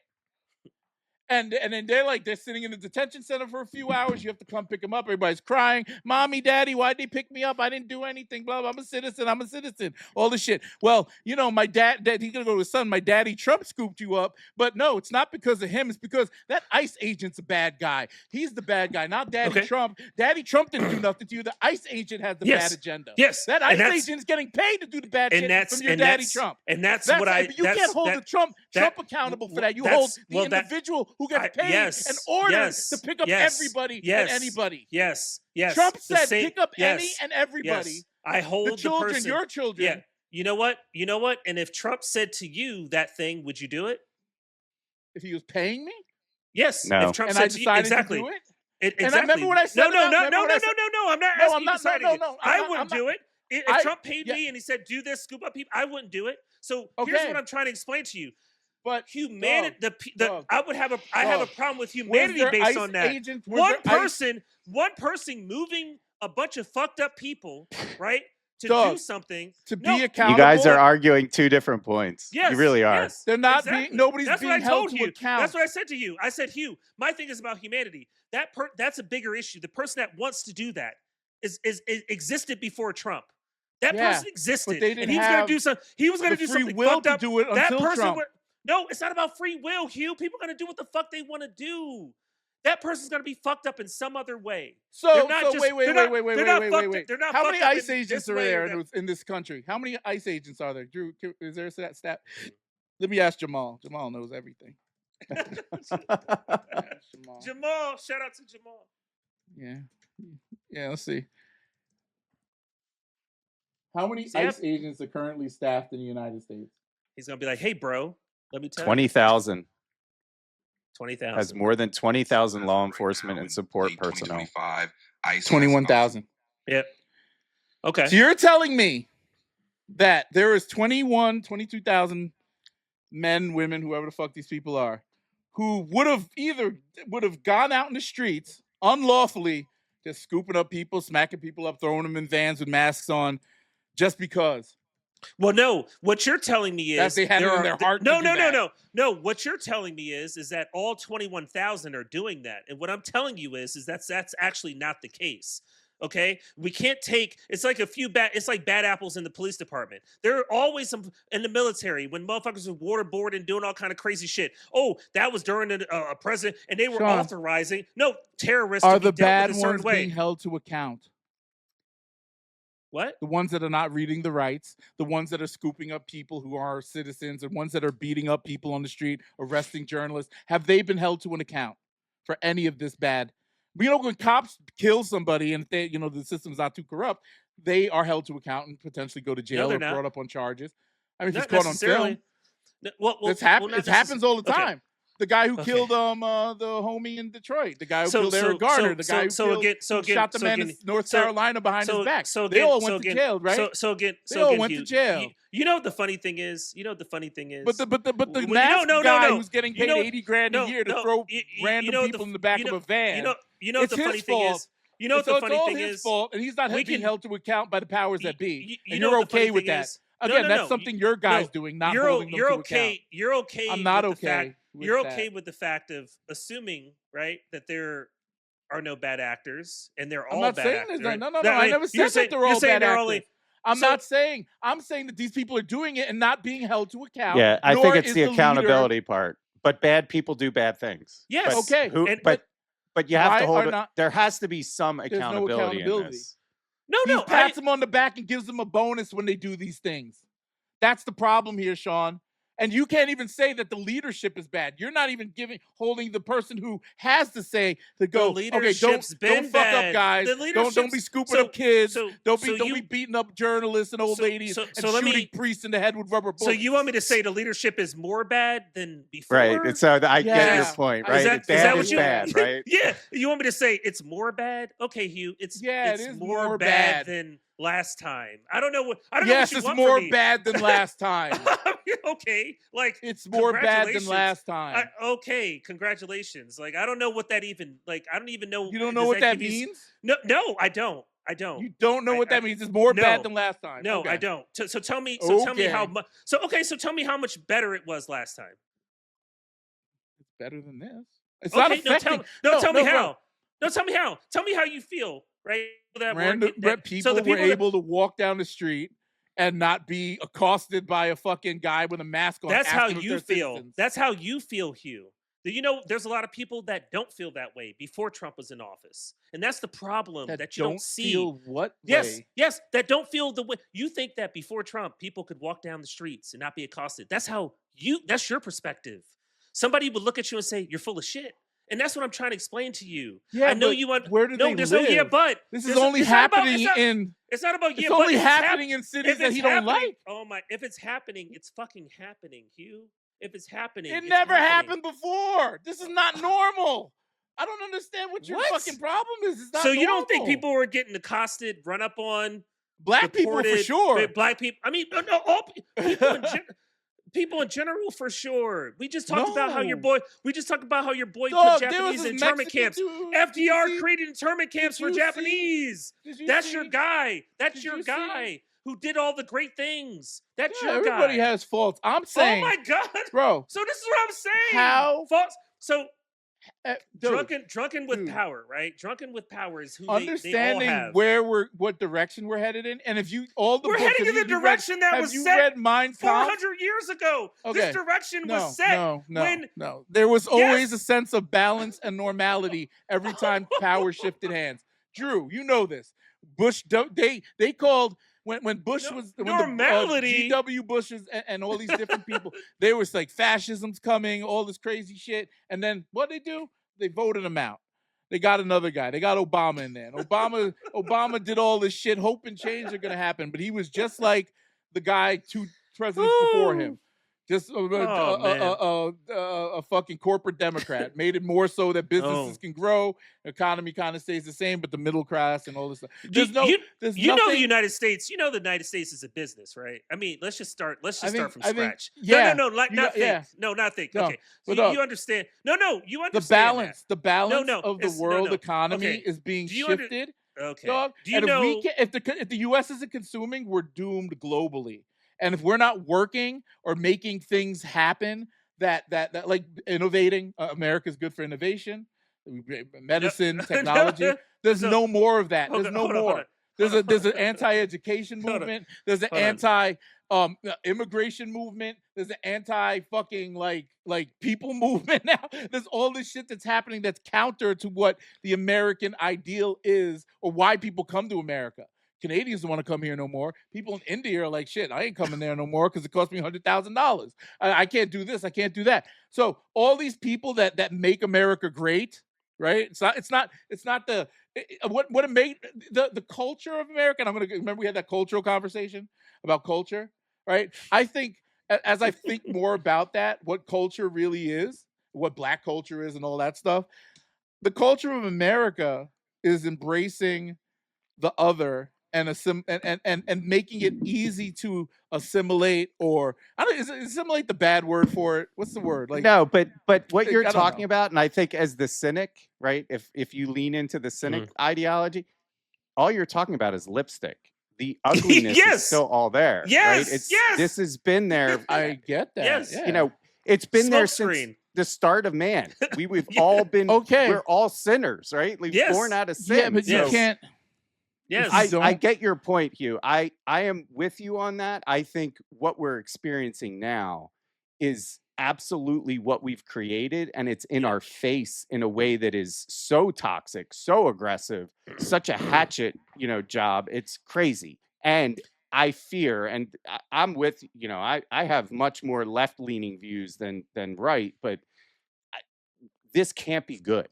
Right? Yeah. Nothing that's going on, nothing good can come of this. Can you imagine if we had social media during segregation times? Oh yeah, crazy. The shit that would be going on.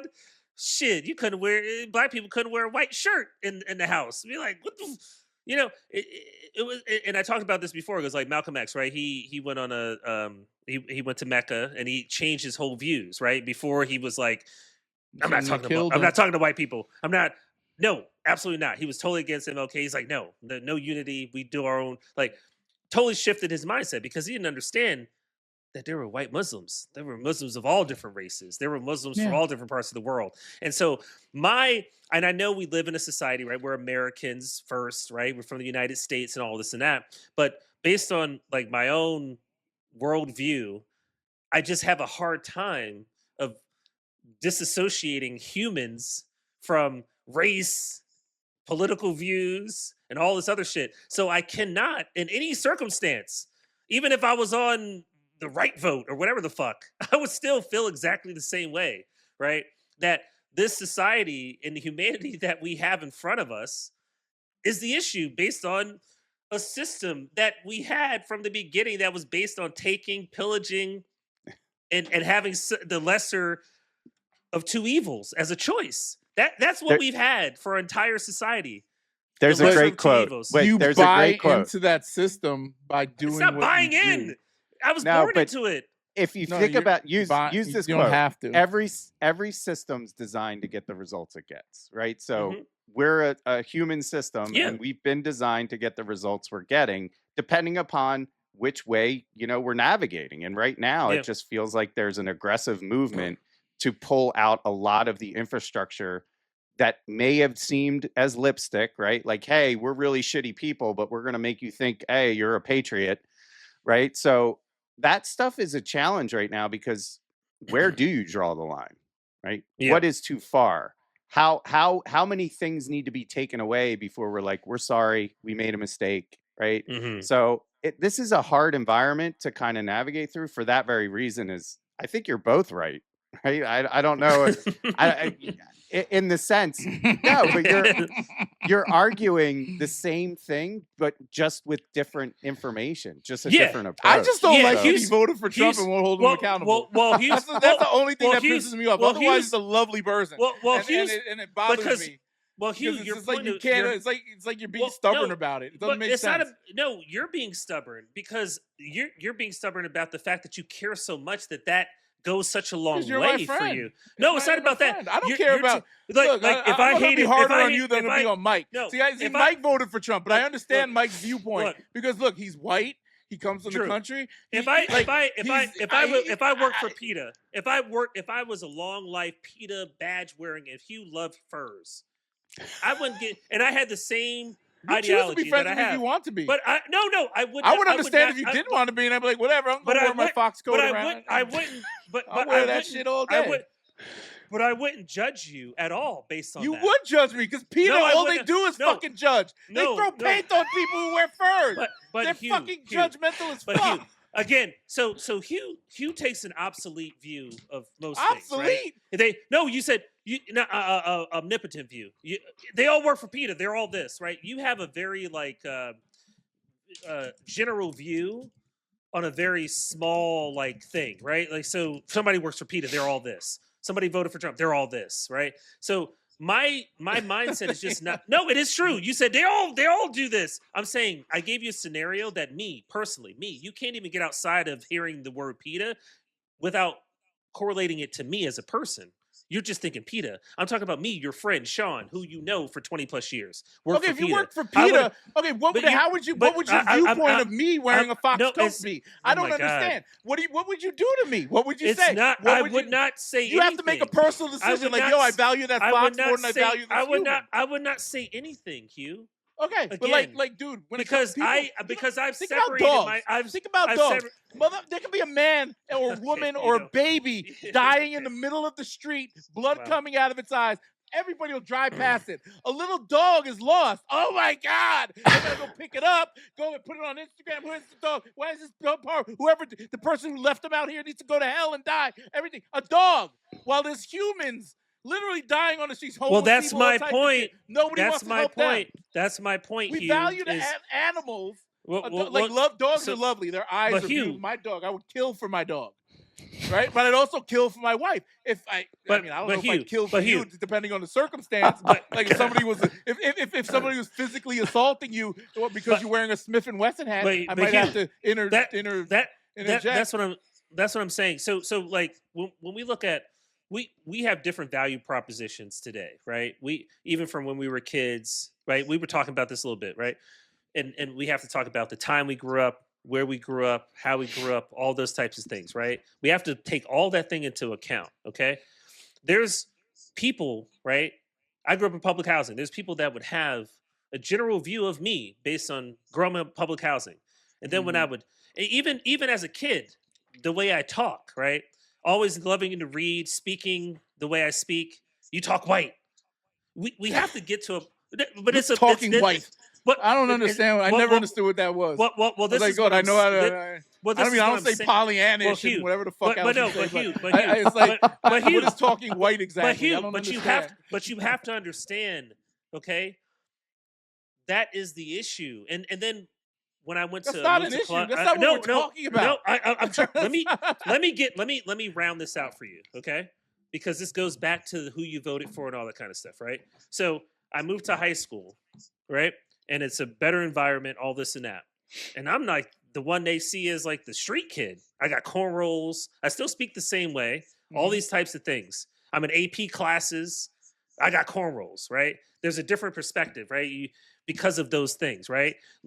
That's all I'm saying is that there's a lot that makes the sausage of a human, and it goes well beyond who you voted for, where you live, what you wear, what you drive. But no, it's not again. But I'm saying is that people will make a determination about that person based on those factors. And what you were doing today was making a determination, because all you're talking about support. How do you support this? How do you do how do you believe this? How do you die on the hill? I never made one inclination of supporting, advocating anything. I said you would die. No. I said you die on the hill of stupid. No. You're projecting, because I said I'll go back you would die on the hill of stupid. I didn't say any Let me read particular it. point. Let me read a few. Because when you brought up the whole FDR, as you talk, shit, I'll look. No, as you talk, I'll look. That baffled my mind. Like, you probably wrote in David Duke as a candidate. No, so you should have. You should have. You should have wrote. If you're just making a point. If you're trying to make a point. So what made you say that? You are. So what did I say? Make you make that point? The whole action of voting for Donald Trump made this whole thing happen. Okay, what did I say? The whole action of it. Okay, knowing that you are one of the smartest people that I know, one of the most sound and calculated minds that I know, knowing what you're about, knowing what you've done, knowing how much you care about. Drew, do you see what I deal with? I know this guy for 20 plus years. Why would you, as a joke, like remember Ali, my friend? Remember him? He used to be my friend. This guy. Persian guy, right? And I sold it. We used to joke about this. He's like, he voted for Hillary Clinton in 2016. He definitely said, I'm going to vote for Trump this time. This is stupid. I don't know. Kamala making fun of Kamala, all that shit. She, we used to joke about her being Indian when she wants to be Indian and black when she wants to be black. Same jokes, and it's funny because it's true. But this is the thing. This guy is from Iran. He's Persian. I think he's an immigrant. He wasn't born here, right? Hey, whatever. I don't know. He wasn't born. I don't think so. No. So he sits around, and this is why my decision to drift away from our friendship came from. He used to hang out with a lot of white people that were clearly racist. He used to flirt with using the N-word around me as a joke. He'd go on the phone with me and be like, "How you doing, neighbor?" Shit like that. Just funny shit. Like, But hold on, Hugh. Pause for 1 second. But Drew, did he ever argue with him about X, Y, and Z? Well, no, I was on somebody's group text. They talked about money, material bullshit. That's what they fought about. Who had more? No. Okay, I'll let you finish your story. No. That's jokes. Okay. But again. No, but it's fun and games. I see why FDR is your favorite president now. No, but no, bro. The reason why I decided to not be friends, why I decided not to be friends with this person is because they didn't stand for anything. They sat there, and it's funny. I said to him, bro, if Trump becomes president again, you're probably going to get deported. Dog, in a year, I'm pretty sure he's going to be deported. I'm pretty sure. And what's sad about that is that you manifested what exactly would happen if what this person said he would do and all this other crap. So understanding that and going back to our situation, right? When I found out you did what you did, in the beginning, I was like, yeah, whatever. It's whatever. He has economic reasons. Maybe it's whatever.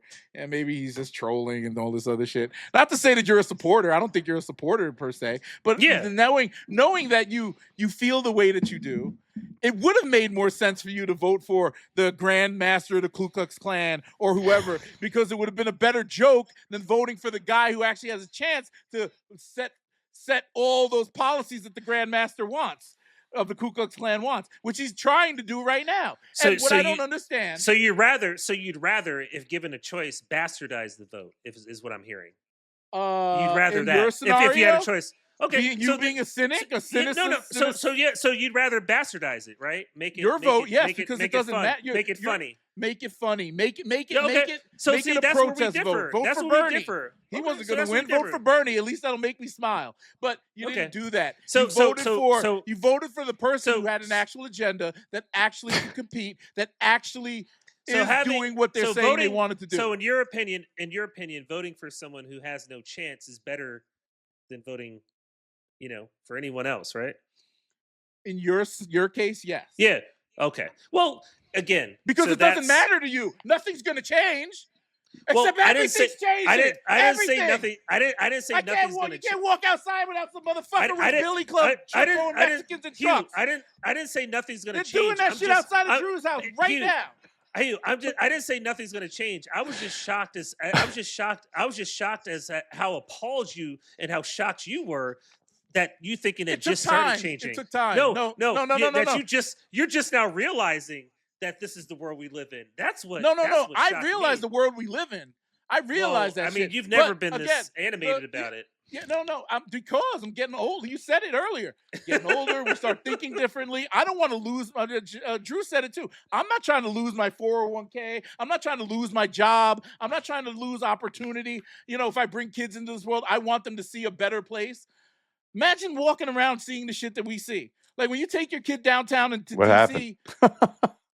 What happened? What do you mean? Well, you hear me? Everything. Yeah, I can hear you now. Everything froze. Sorry. Oh, I'm sorry. Yeah, no. I'm bad. It's working on my side. But no, look, dog. When you you take your kid down into the city and they're sitting there. There's fucking guys in camouflage with rifles out and all this crazy shit. Is that the world you want them to grow up in? That's what you voted for. You know why I laugh at that? Because I grew up in the 80s. There was no National Guard, bro. Come on. I wish we had it. Shit. I mean, the violence.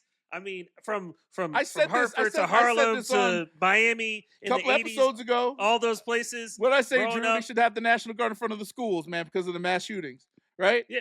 I think it's just changed a lot, but it doesn't, dude. When you're not able, I mean, schools is one thing, and kids have to grow up with that because it does happen. But now, just the regular streets and places that are already kind of safe, it doesn't make any fucking sense.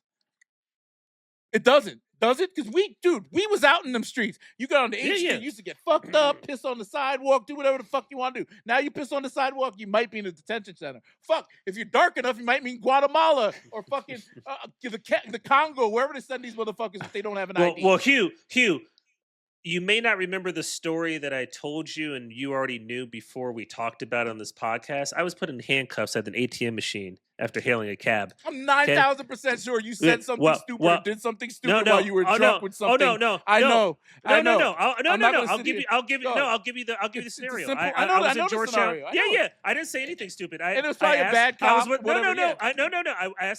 was with a girl. We were in Georgetown. Mm-hmm. The girl was in the cab. I asked the cab driver to pull over so I can get cash to pay for the cab. Mm-hmm. And he proceeded to pull over. The girl stayed in the car. I went to the ATM machine, which was in a stone throw of the cab. He could see me. She's in the car waiting. He flags down a police officer. The police officer comes up to me. Yeah.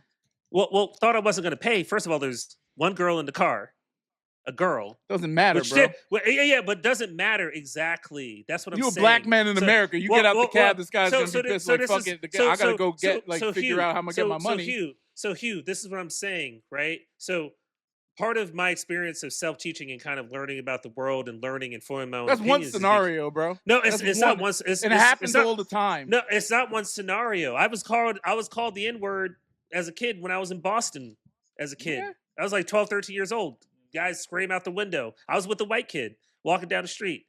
And I knew he was talking about me because I was with a white kid, right? So these are things like what you're talking about. I understand your energy. I understand how hardcore you are with this. But what you have to come from is a place of understanding of how the world works. You have to insert yourself in it the best way possible to affect change. You can't just rah, right? Because at the end of the day, that's what the system's going to allow you to do until you're growing old because no one's going to fucking listen. But that's why this is why we have these conversations and put them out to the public. Now we somebody can relate. Talk about now, there might be a brother out there, and I mean brother in the sense of black brother.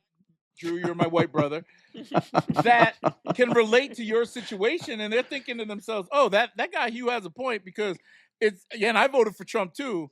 Sean sounds, he sounds pretty rational, but he doesn't sound that serious because it doesn't seem like he has a good point for voting for Trump. It didn't make sense. This guy's got stuff, and now he's going to lose things. You're going to lose things. All of us are going to lose things. And it sucks because you have to come to grips with what your decisions are, regardless. Like you said, it's not that important. It doesn't matter. He won Maryland. He lost Maryland anyway in the presidential election and national stuff. We have to do shit at the local level. Republicans have been playing that game for about 60 years now.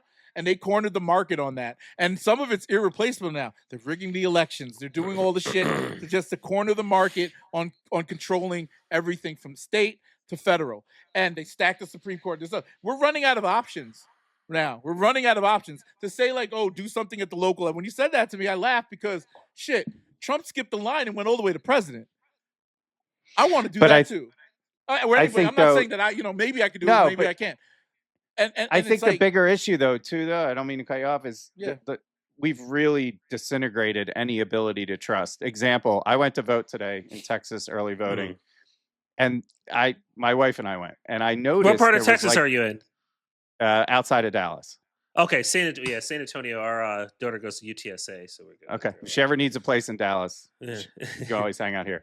But there was writing on the bottom of the ballot, and I was like, "Well, that's kind of weird." There was 2 letters, and I asked Catherine. I was like, "Did you have writing on your ballot?" She's like, "Yeah, but it was handwritten, and they printed the ballot in front of me." And I'm like, "What is this?" So I would have never noticed that before, right? So it's making us all question a lot of things that are foundational in the country, right? That support the democracy part of things, right?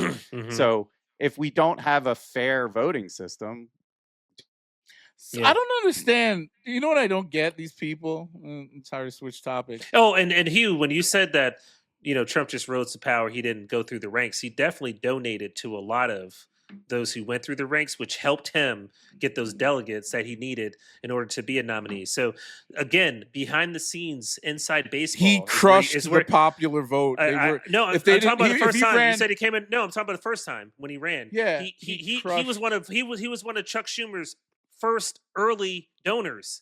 Chuck Schumer, okay, but the leader of the Republican convention. He's the leader of the Republican Party. Well, maybe he is now. Democrat. Chuck Schumer. But I'm saying is that Chuck Schumer, right? He was a big donor.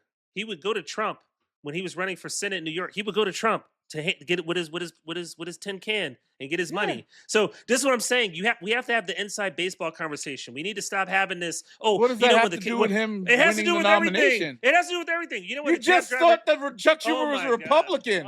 What are you talking about? No, I did not tell you that. He didn't say that. He didn't say that. Did he just say how did he win? How did he get the delegates? No, I was saying Chuck Schumer got money from Trump.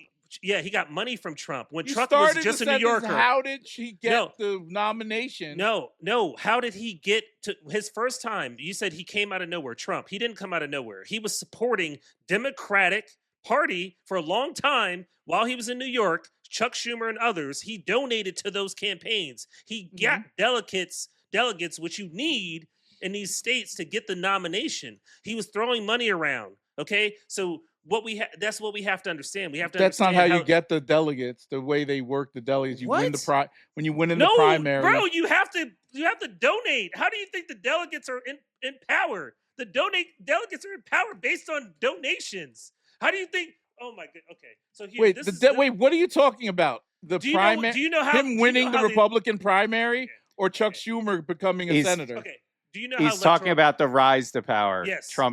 Trump's clout, right? How did he get the clout that he developed was through donations through both parties, right? Like he was, and then they lobby. That's not how he won.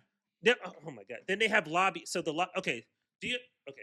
All right. I know how it works, but that's not how he won. Okay. No. He won because Hillary Clinton sucked. He won because I'm just being honest. Do you understand? Okay. Do you understand how lobbying works? I understand a lot. My wife used to be lobbyists, right? So lobbyists do what? They talk to government officials to try to convince them to create policy based off of whatever business that they're in, whether it be, I'll want to use my wife's scenario, beer and cigarettes, trying to get them to say, hey, pass legislation that curries favor towards us. Exactly. And exchange, we'll donate to your thing. So who do you we'll think? Do a fundraiser, we'll do X, Y, and Z. Perfect. We'll send you on vacation. So whatever's in the law. So we're going to do the step by step. We're going to do the step by step because it starts with lobbyists. Who do you think funds lobbyists? Corporations. Not politicians. Yeah, okay. So who do you think those lobbyists work for ultimately? Corporations. I just said, they bingo. And you just describe. Okay, no. But I just want you to say the definition again because it has to revert back to that. Legislation, right? Passing laws, right? But this is corporations, right? Yeah. What's Trump? Trump's a corporation. Corporation. No, because if you're saying that, so that means. No, wait. No. So you're saying this is that. what I'm talking about. I can't do this. So that means that Elon Musk. So Elon Musk could have just said, "I want to run for president." And oh my God, did you miss the first 150 days in office? He was basically the fucking consigliere. No, but do you? Oh my God, I can't believe you just brought up fucking Elon Musk. He was in the catbird seat. If he was in the catbird seat when Trump first came in office, if he ran on his own, he would not win. Oh my God. Would you vote for Elon Musk? Oh my God. Nobody said they would vote for Trump. Nobody said they would vote for Trump his first time around. I literally joked about it. Said that. So do you know when Trump was first? But do you remember it was on Oprah Winfrey when that was the first that's a fake public. That's not a real video, bro. No, watch that video. It's not real. No, it's not. From 1988. It's not a real video. Not real. It's not real. That was good. Somebody, it's one of those lip sync. One of my friends posted that shit where he said, "Oh, if I was going to run for president, I'd run as a Republican." That thing? No. This is when he was just asked if he would ever run for president. I thought that was 60 minutes. No, there's Oprah Winfrey. Oprah Winfrey asked him if he would saying, ever run for president in 1988. So this shit's been going on. Yeah, but the thing is with Trump, he didn't just come out of nowhere. No, I know, accurate. but you said that. Don't say you know. No, when you said came out of exactly where I would say if a person like myself, or let's just say, let me use because I'm never gonna put myself in the same place as somebody as big as Trump, or whatever. Let's just say Mr. Beast wanted to run for president. Somebody who's well liked, whatever. No, I'm saying he could potentially win, but they're saying they're floating The Rock, Jon Stewart, whoever. But at the end of the day, he came out of this ecosystem of people who have influence on the level of sports and entertainment and fashion and all that and music. And what was the one thing about Trump? He appealed to all sides. He was around models. He was around celebrities. He was around musicians. He had his own television show, which was highly influential to fool people to think he was a fucking good businessman. Because when you have a show like The Apprentice, where all these young entrepreneurs are going on there, and he's saying, "You're fired. You're fired. I'm the richest man in the planet. Blah, blah, blah, blah, blah. Go to my gold toilet and use it." All this shit. All these people in the middle America are watching this every night on NBC for how many years? More than 10 years, right? And they think he's a brilliant businessman.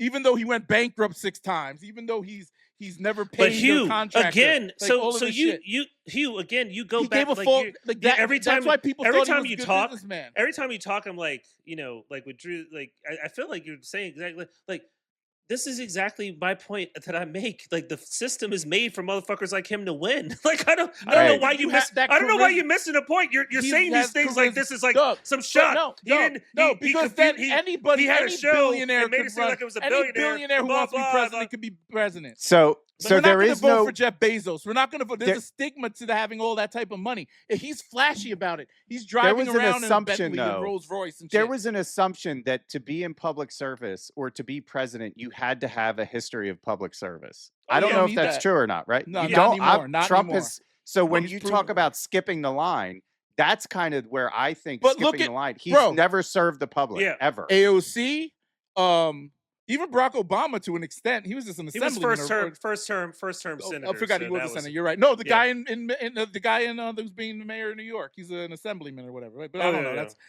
That's a political position, I guess. Yeah. But there's people who Marjorie Taylor Greene, all these randos who came out of nowhere, just say, "I want to be in office." And they do it because they have funding and they got personality and they know how to draw in an audience. That guy with the Nazi tattoo on his chest, which did we talk about that on Monday? I don't know, but homie got a Nazi tattoo on his chest, and it's a religious symbol. Come on, it's a religious symbol. It is. It's a skull and crossbones, whatever. But to your point, though, is that the politicians' fault or the people's fault? It's the people's fault because they're not educated, and a lot of people. But the crazy part is that all these celebrities and randos voting now. I mean, all these randos and whatnot running for office. More people are energetic about it because they're talking like regular people, even though they're just as corrupt. Well, Hugh, you do know, right? We have the Supreme Court, which is a lifetime appointment where you can't be voted out. No, and you do know that those judges don't have to have been judges before they're elected to the Supreme I know Court. we're fucked. Okay, do you understand? So this is Clarence what I'm saying. Thomas, Hugh. We have to get to the point of talking about the real Clarence issue. Thomas, no, bro. but we have to get to the point. You're talking about Dog. you're talking about somebody who rises through the ranks for a four-year position. How about we talk about somebody who doesn't have to be a fucking judge and you're a lifetime judge? Trump's not leaving. That literally creates no, but Hugh, but what I'm saying he's is not leaving, the bro. He's building somebody can be in the Supreme Court at 50 years like, old and be there for 40 years, Hugh. Like, okay, and those that's are the crazy, right? But that's not okay. That's been happening. No, it's crazy. Trump. I don't like it. Those are the things that you should be like really invested in finding out how that works, because those are the things that we should be upset about. Those are the things that we should be. But that's what I'm saying. But are you not upset that the Republicans that you voted for blocked the appointment of a Supreme Court judge? It's such a. They're blocking the appointment of a senator or something right now because.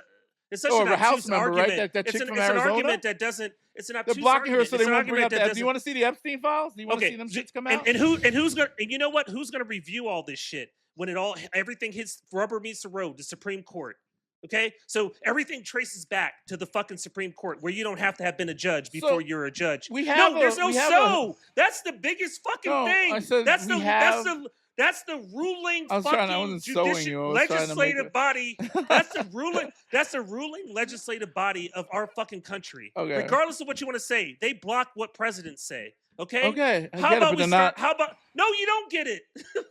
They're not blocking anything Trump's doing. Oh my God! Yes, they have a solid majority. Okay. There are four major things on the docket. They got rid of abortion. No. They're about to vote on voting rights that will take away your right to vote and my right to vote at some point. Oh my God, Hugh. Well, it doesn't matter what your vote is. You're a cynic. You don't give a fuck. Oh, Hugh. You really should have wasted your vote on fucking like Krusty the Clown or some shit. That would have been a better vote than this idiot. Hugh, I just man, I appreciate your passion. I do. It's just my passion for good. Good. FDR. I still don't understand what your point was with that whole like lynching thing. Oh, I'll explain it. If you don't want to adhere to anti-lynching legislation, then you are for people being lynched. If your wife, who you're married to, is against lynching, and it's documented that he wanted to keep the Southern constituency, that's why he did not want to support any laws that were against lynching. I agree. So, you know what? So that's what I'm saying. So where do we end? Where do we end the argument of evil? Oh, lynching not as bad as ICE. Like, what the fuck are you talking about? Like, I don't understand the argument. Like, the argument is on a basis of a continuum of bullshit that has happened before Trump, after Trump. Whoever you're going to vote for, you're going to going back to the nuanced I voted conversation. for the right candidate. They're going to be going full back of shit to just like the last one. The man FDR served 4 terms, brought us out of a Great Depression, a war, and through a war and into prosperity because of his legislation, his economic legislation, and the things that he did to help. Disenfranchise people, white and/or black. Maybe there are millions of people that would totally disagree with what you just said. Millions of people who were living in the 30s and 40s who would unequivocally, without any doubt, say you're full of shit. That's what I'm saying. I don't know what argument you're trying to make. And so what are you advocating for?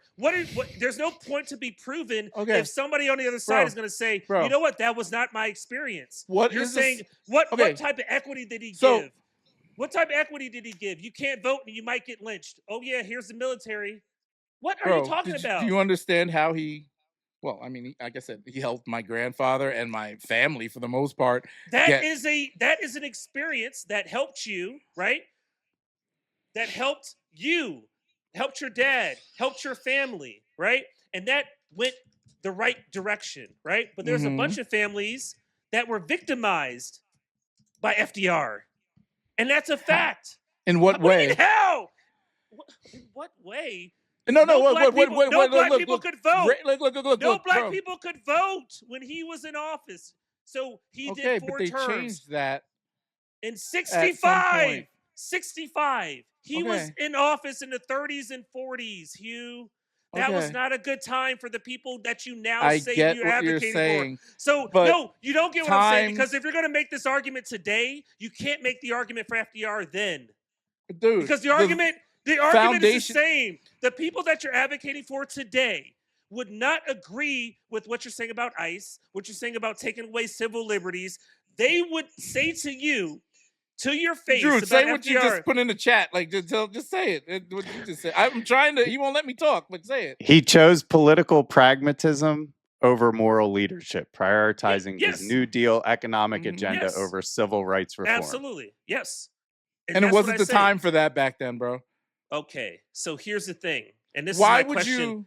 No, this is my question. Coming out of the New Deal, no, world wars, and the fact that he brought back the sense of prosperity that lasted all the way up until the Nixon administration. Okay. This country. The middle class was huge. There wasn't a bunch of billionaires. There wasn't all this bullshit we're dealing with now. Now, never mind the racism, because the foundation of America is built on racism. Slavery, all this other bullshit. But bro, at the end of the day, wait, let me finish. At the end of the day, we're here now. It's not 1945. Because the man said, hey, I have to give a little to get a little. And that means that, something that's going to happen anyway, because I just heard 3 niggas got lynched a few weeks ago, and we have anti-lynching legislation. So what the fuck good does that law do on a federal level? No, they don't have it. He didn't want to sign off on I'm saying, what good does it have on the federal level if it's not going to, now we have it since 2022, Biden, but it doesn't mean it's symbolic. It's bullshit. It doesn't matter, because you know what's going to happen? Some black dude's going to be hanging from a tree one day, and everybody's going to look around, and they're going to look at the sheriff who probably hung him, and be like, all right, we got him case closed. It was a homicide. It was a suicide. Dude left a note in his pocket. His handwriting. So Hugh, do you believe the notion? Perfect. Said so. Okay, perfect. FDR is great. So do you believe that? Do you believe that? Yes, he did. Yes, he did amazing things. It led to the legislation that brought on civil rights and voting acts and all this other shit. To that. All of these people led to those things. Yes. So do you believe that Lincoln freed the slaves? Do you believe that notion? No, he didn't. No, he did. That was all business. Why don't you believe? Well, hold on. No. Why don't you believe that? Why don't I believe that? That's written in the history books. He freed the slaves. Why don't you believe that? Because if you look at the nuance of the situation, so you don't think he did free the slaves. So then when I say FDR it was part of the whole not deal. Good. So when I say FDR wasn't to keep the country together, he had to do that. He did that. I don't know if he was a fan of the slaves or whatever, but that's what happened. We never got our 40 acres and a mule. I'm still waiting. So when the Civil War was going left for the North, right, and then black people were then allowed, right, we were given our freedom to then fight for our own freedom. The first black platoon went in and fought on my birthday. So we were risked their lives. I know. On my birthday, given, but that was black platoon. So we were given June 11th, 18 something. So do you? Hugh, do you recognize kind of a revolving door here? Like Civil War, black people were allowed to. Because fighting that war. No. But not vote. I am never shy to admit. But I say this every time we vote. But then, like you said, right? And honor to your grandpa. Your grandfather's an amazing person. Like he's honorable. Like he is a fucking legend, right? But like, let's talk about what the carrot that's dangled, Hugh. You want freedom? You better fight for that shit. You're gonna put your life on the motherfucking line for that shit. I mean, we might have to.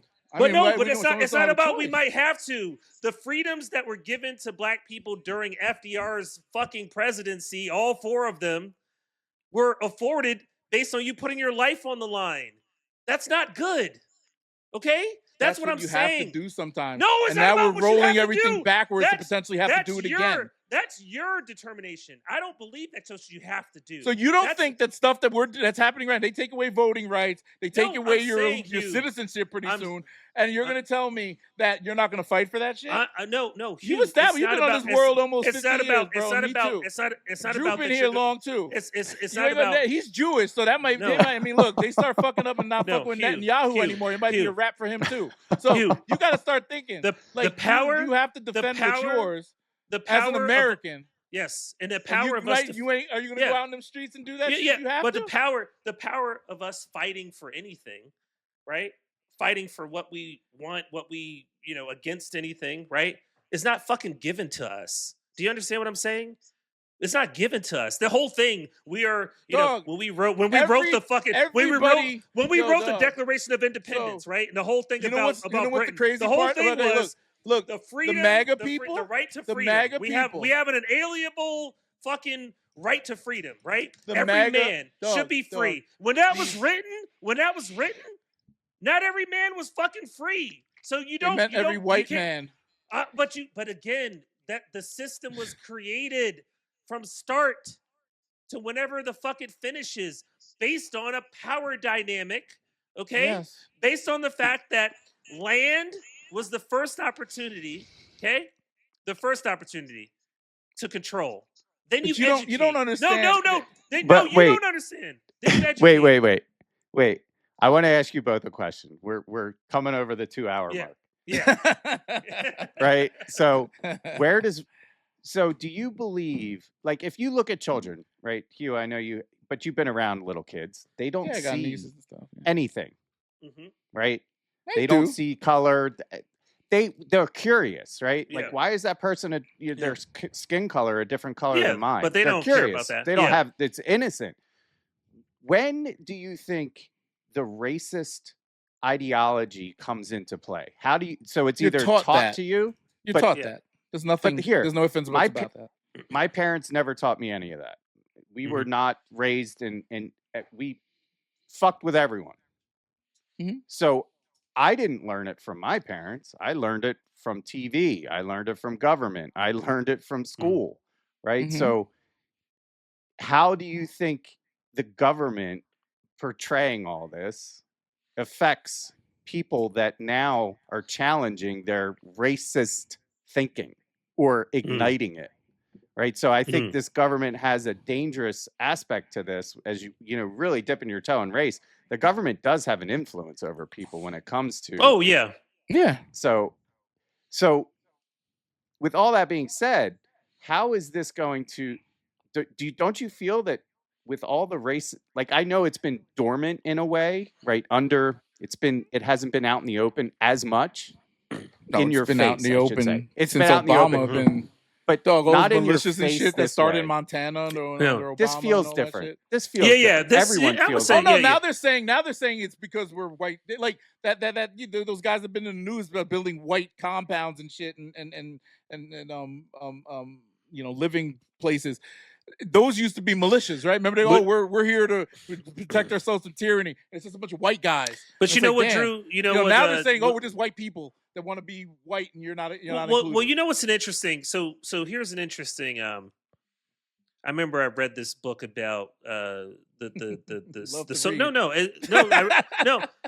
interesting because I read this book about the social dynamics in prison, right? And everybody reverts back to race when you go back to prison. It's a line you don't cross, right? If you're Hispanic, you're with them. You're with the black, you're with the blacks, you're with the whites, right? So there's a reason, there's a psyche, right, where we revert back to that.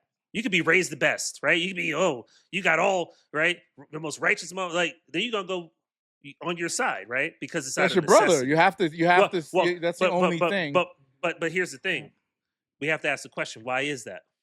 When you're locked in a box, when you have no, what's it matter? Right? You have no freedom, right? You go to the side that you feel is going to protect you, that you have community, that's going to be. What do you think that?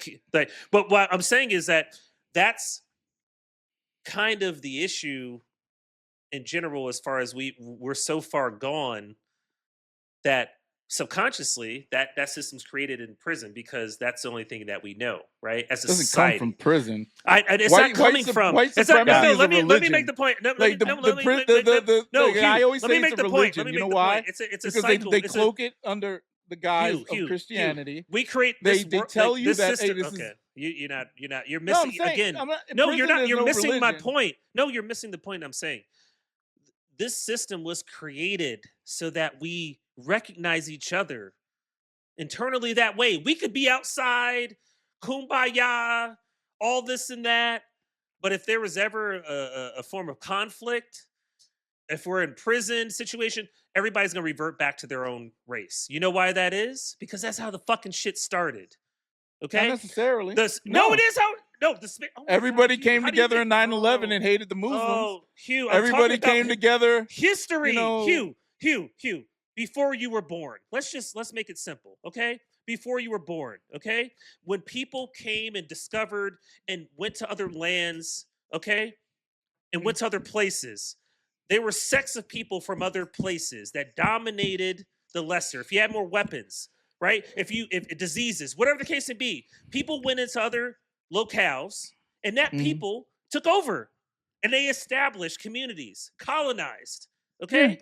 And then that established a classation effect, right, of the people that took over first to everybody that came after, or everybody that dominated. So what we have to understand is it's not about the president, it's not about this and that, it's about humanity. It's about understanding that we're all fucking human, we're all bleed, we all have organs. We're all fucking, we're all human. We're all atomically based the same fucking way. We got to stop this bullshit of disseminating it any other way. Everybody has what's good for the white community, what's good for the black community, what's good for the Hispanic community, what's good for this community, what's good. And then everything shifts back. When it's not good for this community, you know what? It's bad for somebody else. It's not good for this community, it's bad for somebody else. And then it comes back to nationalism where we're all Americans, so fuck the rest of the world.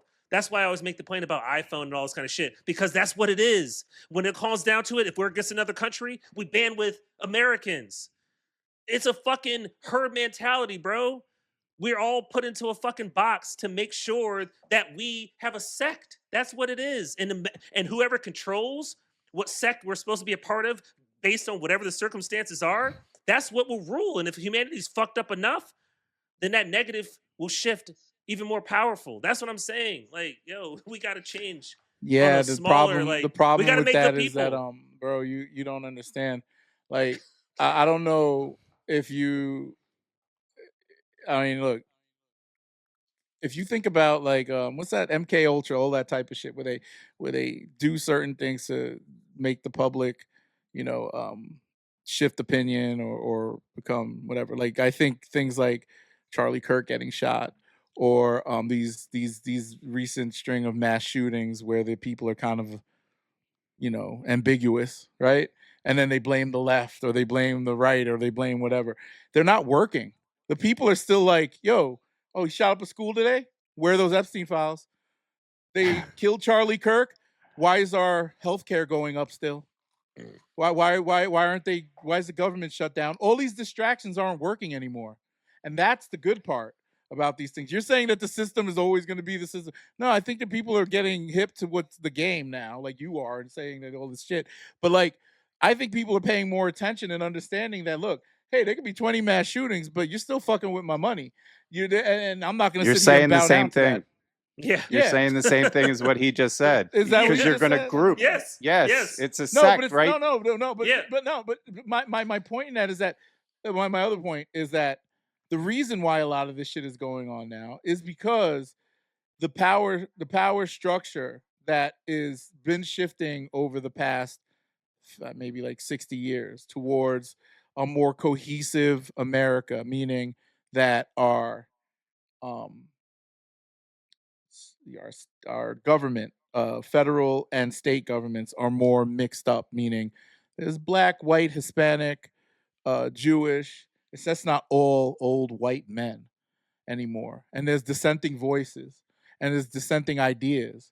And the fact that you're saying that it's never going to change, and this is my main point since day one when I asked you why you voted for Trump. If you, not to say you want to be a change agent, or should be a change agent, if you feel that as a cynicist, whatever the fuck you are, that nothing's going to change, what would stop you from saying, hey, wait, what would Cynicism stop is you? not that. Well, you're defining it wrong. Okay. Well, no. What compels you to vote for the person that carries on the same ideals? So again, there's no doubt in my mind that Kamala Harris, you can't regardless of what you say, but you're defining being a cynic. Agent. You're defining being a cynic the wrong way, and that's what I'm saying. You can't come have these arguments and not know the basis in which you're trying to challenge being a cynic. Being a cynic means that everybody within their own right and their own free will is going to do what's in their best interest. Okay, as a collective, how this world was created, how this country was created. You didn't do anything towards your best interest. Oh my God, Hugh! By doing what you did, that wasn't in your best interest, was it? Was it really? Hugh.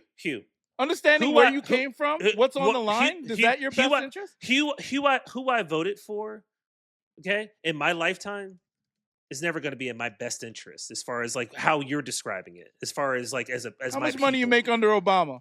How much money you make under? It's not about how much money. It's not about how much money you make. It's not about how much money you make. What gave you the opportunity to go to school? What gave you the opportunity to get that loan on the house that you bought being a 20-something-year-old with no credit? Who gave you those opportunities? It's not about, but see, you know the what? System that you're saying doesn't give a fuck about you or anybody. No, okay, so opportunities. Okay, it's being all taken away, Sean. No one. Look at your business. Look at the way these. Look at my business. Look at any of the businesses that we run. No one. Look at Drew. Drew, everybody is hurting in some way, shape, or form because of the impact of what is going on. No one at the highest level of government. Hugh, access is what people can be given, and opportunity is what you reap out of an access that you're given. Okay, there could be a basketball player on the court that plays fucking better than a top athlete, right?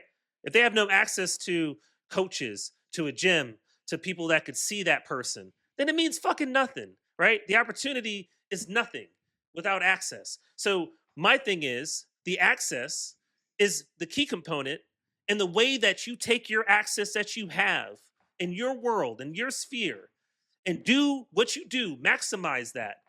That's affecting change. That's the best way that you can affect change. More so than any vote, more so than any opinion that you can ever have in life. The access and what you do with the access you have is what's ultimately going to be the key component. Access to what? What access do you? Access to anything. You think you're ever going to get access to that ballroom in the White House? Oh my God! Nigga, you must be out of your fucking mind. Like they gonna let your black ass in? No. Are you serious? Are you serious? What access are you getting? We have better. You're taking anecdotal. Okay, you're no. These are simple facts, bro. No. Access to the fucking access to the White House is not a simple argument. I mean, I'm talking about to education. I'm talking about access to education. That's big dog. They are trying to eliminate higher education. Oh my God. There's gonna be no more colleges. Forget about HSBC. You're HBCUs. I can't even say that shit. Like these motherfuckers gonna be gone, dog. Hugh, all that money's gonna be gone. Niggas ain't gonna be in school no more. Hugh, are you crazy? If anybody could, so again, you don't understand. I don't understand. Like literally, that's why I say, do you support this? I ask that question all the time because that singular action has consequences. You know how many people had no access to be able to read, had no access to be able to have anything available to them, and had to create in their own world, right? The tools to be successful without anybody giving them access to anything. Couldn't go to a library. Couldn't sit. Okay, bro. Couldn't power be of in a an individual. Look, LeBron James could have said, "Yo, I'm just gonna smoke weed all day and not play ball." You're asking me what personal choices aren't ultimately affect your long-term existence on this planet. If I didn't make certain choices, I wouldn't be in the position that I'm in. But the big but is, if you don't have, everybody needs help. Everybody. Don't get it twisted. Yes, everybody needs help. Like whether it was a loan thing, whatever. Everybody needed something to get somewhere. And our government has helped us in one thing. Like I needed some insurance one time and I didn't have insurance and I needed Medicare, Medicaid, and all that shit. Or I used to be dead right now, whatever. Like those things are there to help up. That social safety net that we pay for, don't think it's a handout. What we pay for is being taken away from us. And you know where that money's going? To Argentina, to Israel, to fucking Ukraine or Russia or wherever the fuck Hugh, he's in bed with that's tomorrow. always been the case. I don't know why you're so confused by this. All the things you just said have been happening for hundreds of years. Why? No, yes, no, there's no not. There's an opportunity. Okay, so name the countries. Name the countries again. We are the wealthiest. We are the no, Sean. Money's we are the wealthiest country on the planet. Dog, oh my God. The social safety net we have now is a weak one at that. I mean, for the most part, it does help to some extent. But we are the wealthiest country in the world that man's ever seen. And the fact of the matter is, corporations run the fucking They're taking world. it away. They're redistributing wealth. Oh my! There's no redistribution. The same fucking corporations, the same five families, the same five families have run the fucking world. There's since more than enough. Babylon. Like you know that, like McDonald's. You know how Zoran is talking about free buses and how much it would cost. No, dog. You know how he compared. Why are you so confused by this? Zoran compared the tax break that. No, listen.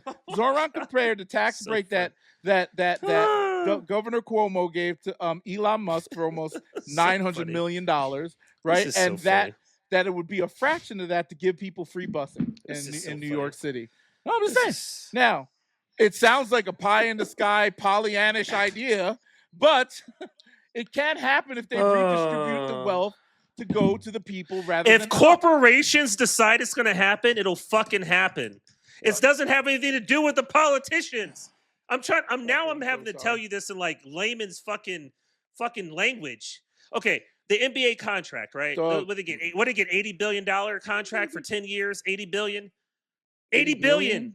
80 billion. 80 billion. Oh, their network contract? For basketball, okay? Yeah. There are social programs, right, that are less than the NBA contract for fucking basketball. They should tax them better. Do you think basketball is more important than people eating? Do you think basketball is more important than shelter? Does the NBA? Does the government fund the NBA? Hugh, oh my God! No, the government. Corporations run the fucking the funding of the fucking government. Why don't you understand this? No, they don't. We do. Oh my God! Corporations get. They pay a nice shit. You know what's funny? What's your? No, let me ask you a question, Sean. Why would you say that? Why? Because they pay. Do you know what infrastructure is? Do you know what infrastructure is? Why do you say that? Because who the fuck do you think builds the highways? You think the government builds the highways? Okay. You think the government builds I-95? That's private fucking business. They get contracts from the government. You know why they get contracts? Because those people have donated to those fucking elected officials. I understand. Have you ever heard of the Teamsters Union? They run shit like. Bro, I can't. This is the problem. I can't believe you're so confused. Everything has. I'm not confused who runs about the country. Yes, you are. The government, the president does not run the country. Okay, my question is, I'm pleading with you now to make you understand this. The people who are behind the corporations, but who controls the social safety net? That they're trying to take away the social safety net that has benefited all of us at some point in our life. Social Security, whatever, all of that shit. They're trying to take that away right now. There's more than enough to keep those things alive, but they're trying to take it away. And that is what this administration is trying to do. Oh my That's what you voted for. So what I'm asking you. Okay. No, I'm just saying, and you know what? Regardless by of all those sneakers you got, you kind of voted for it too. How about that? What? All those sneakers that you buy, you kind of voted for it too. How? What the hell does that even mean? What do you mean how? Again, you don't get it. Get what? Okay, who owns Nike? Phil Knight, right? Phil Knight, yeah. Okay, so have you ever used Facebook? Of course. I love Mark Zuckerberg. Mark Zuckerberg, right? Have you ever ordered on Amazon? Who's on Amazon? I want to kiss Jeff Bezos on the head, man. I love that guy. Who was 2-hour delivery for some shit who was that I at the never even table? thought I could get Who was over? all at the table at the summit? Who was all at the table at the summit? Talking about all the That's money not what we're talking invested. about, though. That's what I'm talking about. The corporations run the fucking world, bro. Like, what are you like? This is like stupid at this point. Like, I can't believe you're like. But the government. What I'm trying to. There's no but the government. Oh my God, dude! We had they're dismantling a social safety net that has been around since 1940 something. So you're telling me that this is supposed to happen? No, it wouldn't have happened if we had the other candidate. It wouldn't have happened under Obama, under Clinton, or even first Bush. None of that shit was on the table even. It's happening. The government oversight is being stripped away, so now they're able to do it more, right? Not that they've always been doing this. It's always worked. Wanted to. The Republicans have been wanting to do it. Right. But so now, they're removing all the watchdogs. Like I said, people are starting to become hip to the game and understand that, oh shit, they're trying to take away our shit. And now they're like paying more attention. To Drew's point, and even your point, it's during this conversation. But what you're saying, I know the corporations run the shit. Now they need to get rid of Citizens United. They need to adjust the way we vote for politicians and how money's being funded and all that, like dark money and PACs, all that shit. Everything has to be reconfigured, and people have to have a bigger voice. And that's why building platforms, doing all this stuff. The only thing they can do now, like reason why Charlie Kirk was becoming too powerful was because on the right he represented something different, and that people would listen to him, and his ideology was changing, right? A little bit. Not to say he wasn't a full-on racist, like he was, I believe that. But at the end of the day, his views on Israel changed, his views on religion were changing, all of that type of shit. And that's why they took him out. That's what I believe. Because nobody just shoots you in the face and then blames a transgender gay person, whatever. Oh, there's all kind of crazy videos too about his manager and all that kind of stuff on the phone. They're doing all that. But look. Yeah, but wait. Did you see what DeSantis said today about Florida? No, I missed that. What did he say? Putting Turning Point in the schools. Oh, like literally partnering. Wow. You voted for indoctrination, Sean. Thank you. So I'm just saying, like, I think if you go back to it, who is the most influential figure ever that could lead? Michael Jackson. Jesus Christ. Oh, Jesus Christ. Yeah, I was gonna say Gandhi or him. Yeah, never fought anybody, never raised a hand, turned the other cheek, and got people to follow him. Now it's like Gandhi. You had to devote your life. They strung him up, man. They strung him up on a cross, bro. Because how can you accept human things, right? Like worldly things. How would you believe how would you believe heavenly things if you don't believe the worldly things that we're talking about, right? So how do people have a moral compass when it's always in argument? We're always arguing about words in a book at what they mean. So so I'm getting to a point. This Christian conservative movement, what does it have to do with religion at all? I should say, or morality. Faith. So you're going to hold me accountable, which says nothing in the book, right? It really doesn't. If you truly read all the books, all 66 books of the Bible, you get a different perspective on actually the story progression. So the hypocrisy of the way that these right-wing conservatives are approaching this doesn't align to anything other than power, which is how the government is structured. It's who's the most powerful figure that can get the most shit, pushed through. No, and I'm gonna have to head, guys. But my wife, she's like, you yelling up there. It's like, sorry, babe. But no, this has been a good conversation for sure. I mean, I didn't know you had such disdain for FDR. I don't know what he did to you. I didn't know you had so much love for him. I'm actually no, I don't have love, bro. I understand. You've been going hard at it. Like I mean, I was like, I'm gonna get you a T-shirt. Look, you already have the MAGA hat, so I'm gonna get you a T-shirt. Did you tell Drew? Did you tell Drew you bought the MAGA hat? I bought a MAGA hat right after that motherfucker got elected. I bought a MAGA hat. Yeah, you should. Did you really? I never wore it. Yeah. Oh, you thought that was a joke? See, Hugh. Yeah.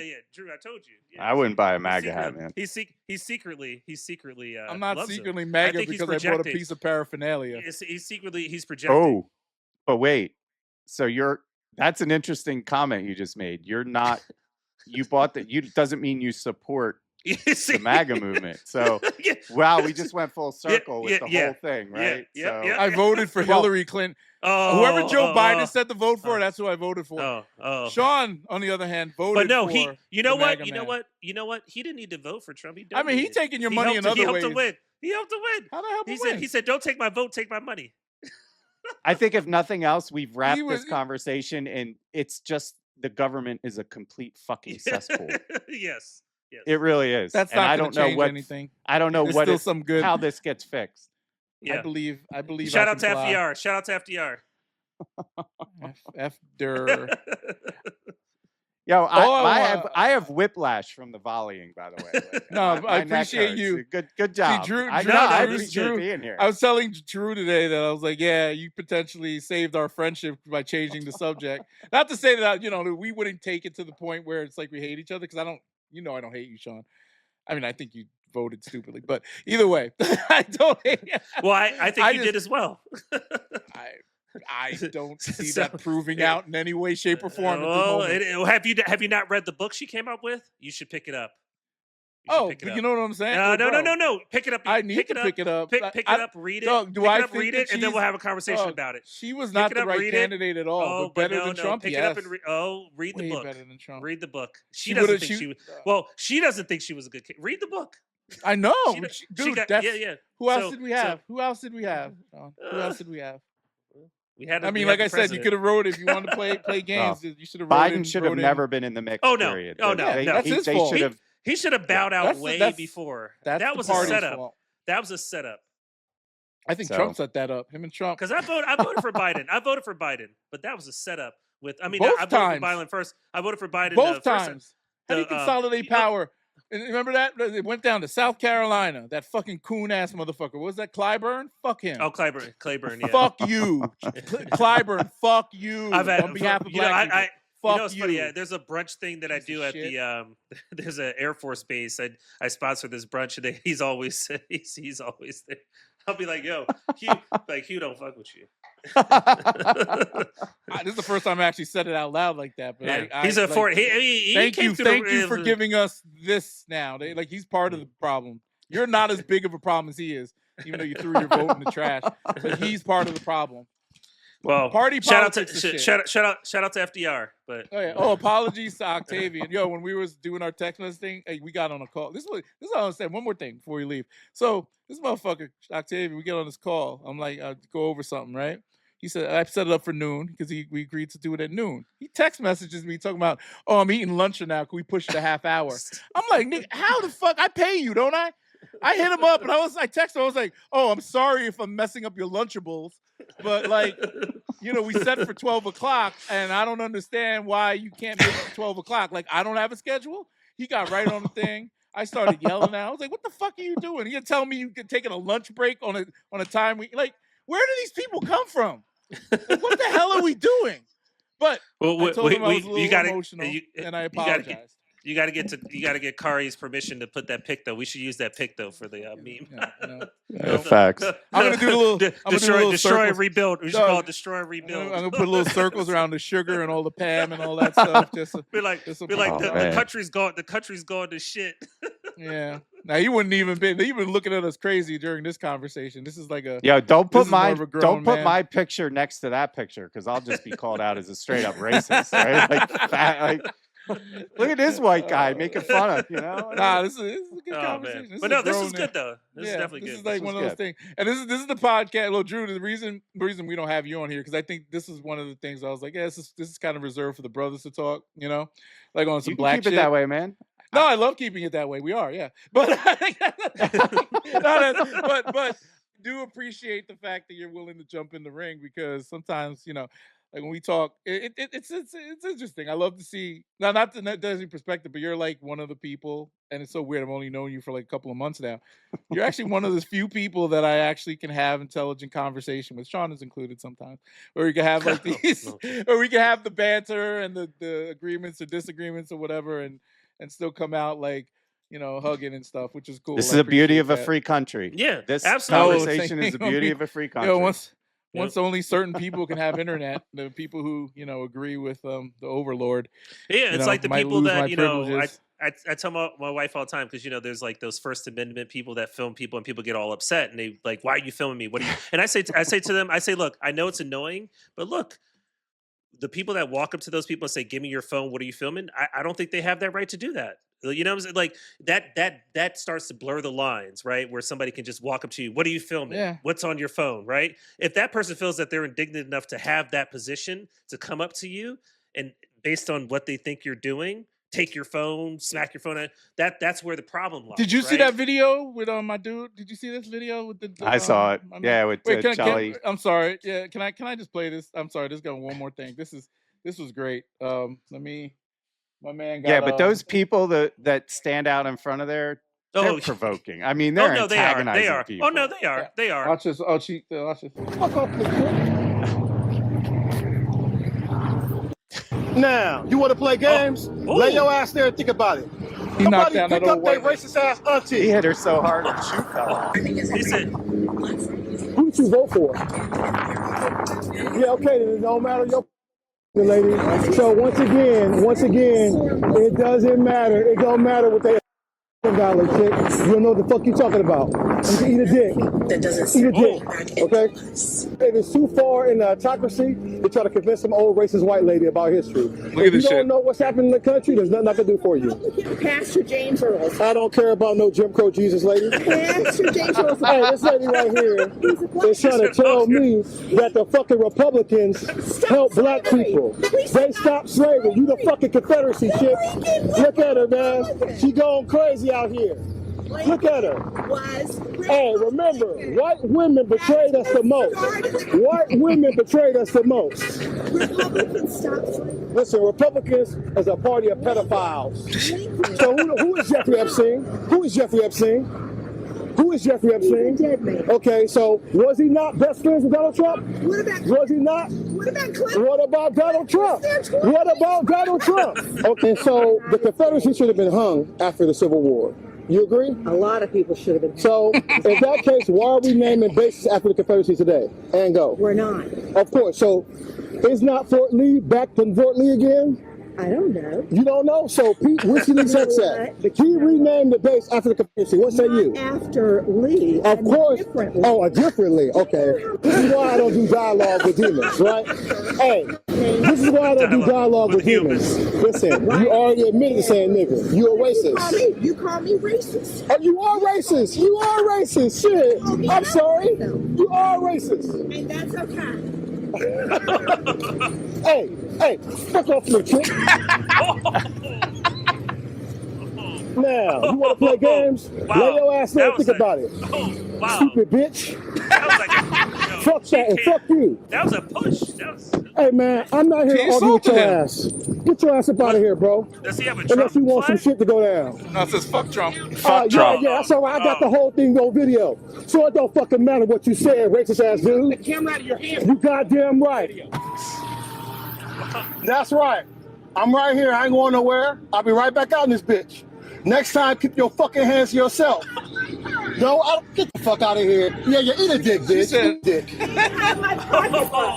You see how this lying bitch trying to say somebody stole her purse? You see how somebody trying to say somebody stole her purse? You fucking racist lying bitch. Oh, woo. So you know the cops came. So I don't see that. I know he put a couple more videos. So, I saw that. So the cops came, and they basically the woman was like, yeah, he did all this shit, and he's like, oh, really? And he pulled the video up, and he's like, this is what happened, and they arrested that woman. Oh, good. Yeah, that's what happens with those First Amendment. You know, they'll be like, "Yo, I'm gonna charge assault." Like, "Yo, you touched my property." Like, that's the thing. It's like, hey, she hit him. She hit him pretty hard. Yeah, she hit him. Like, he has all right to push her. But at the end of the day, look, she looked like Paula Dean. There's gonna be people they're gonna try to get her out of jail. So on that note, no matter what that guy believed in, no matter what he said, she was not justified to treat him that way. Of course. All right, I'm out. But I never. Oh, whatever. Yeah, have a good night. Bye. Peace. Good night. Bye, Drew. Bye.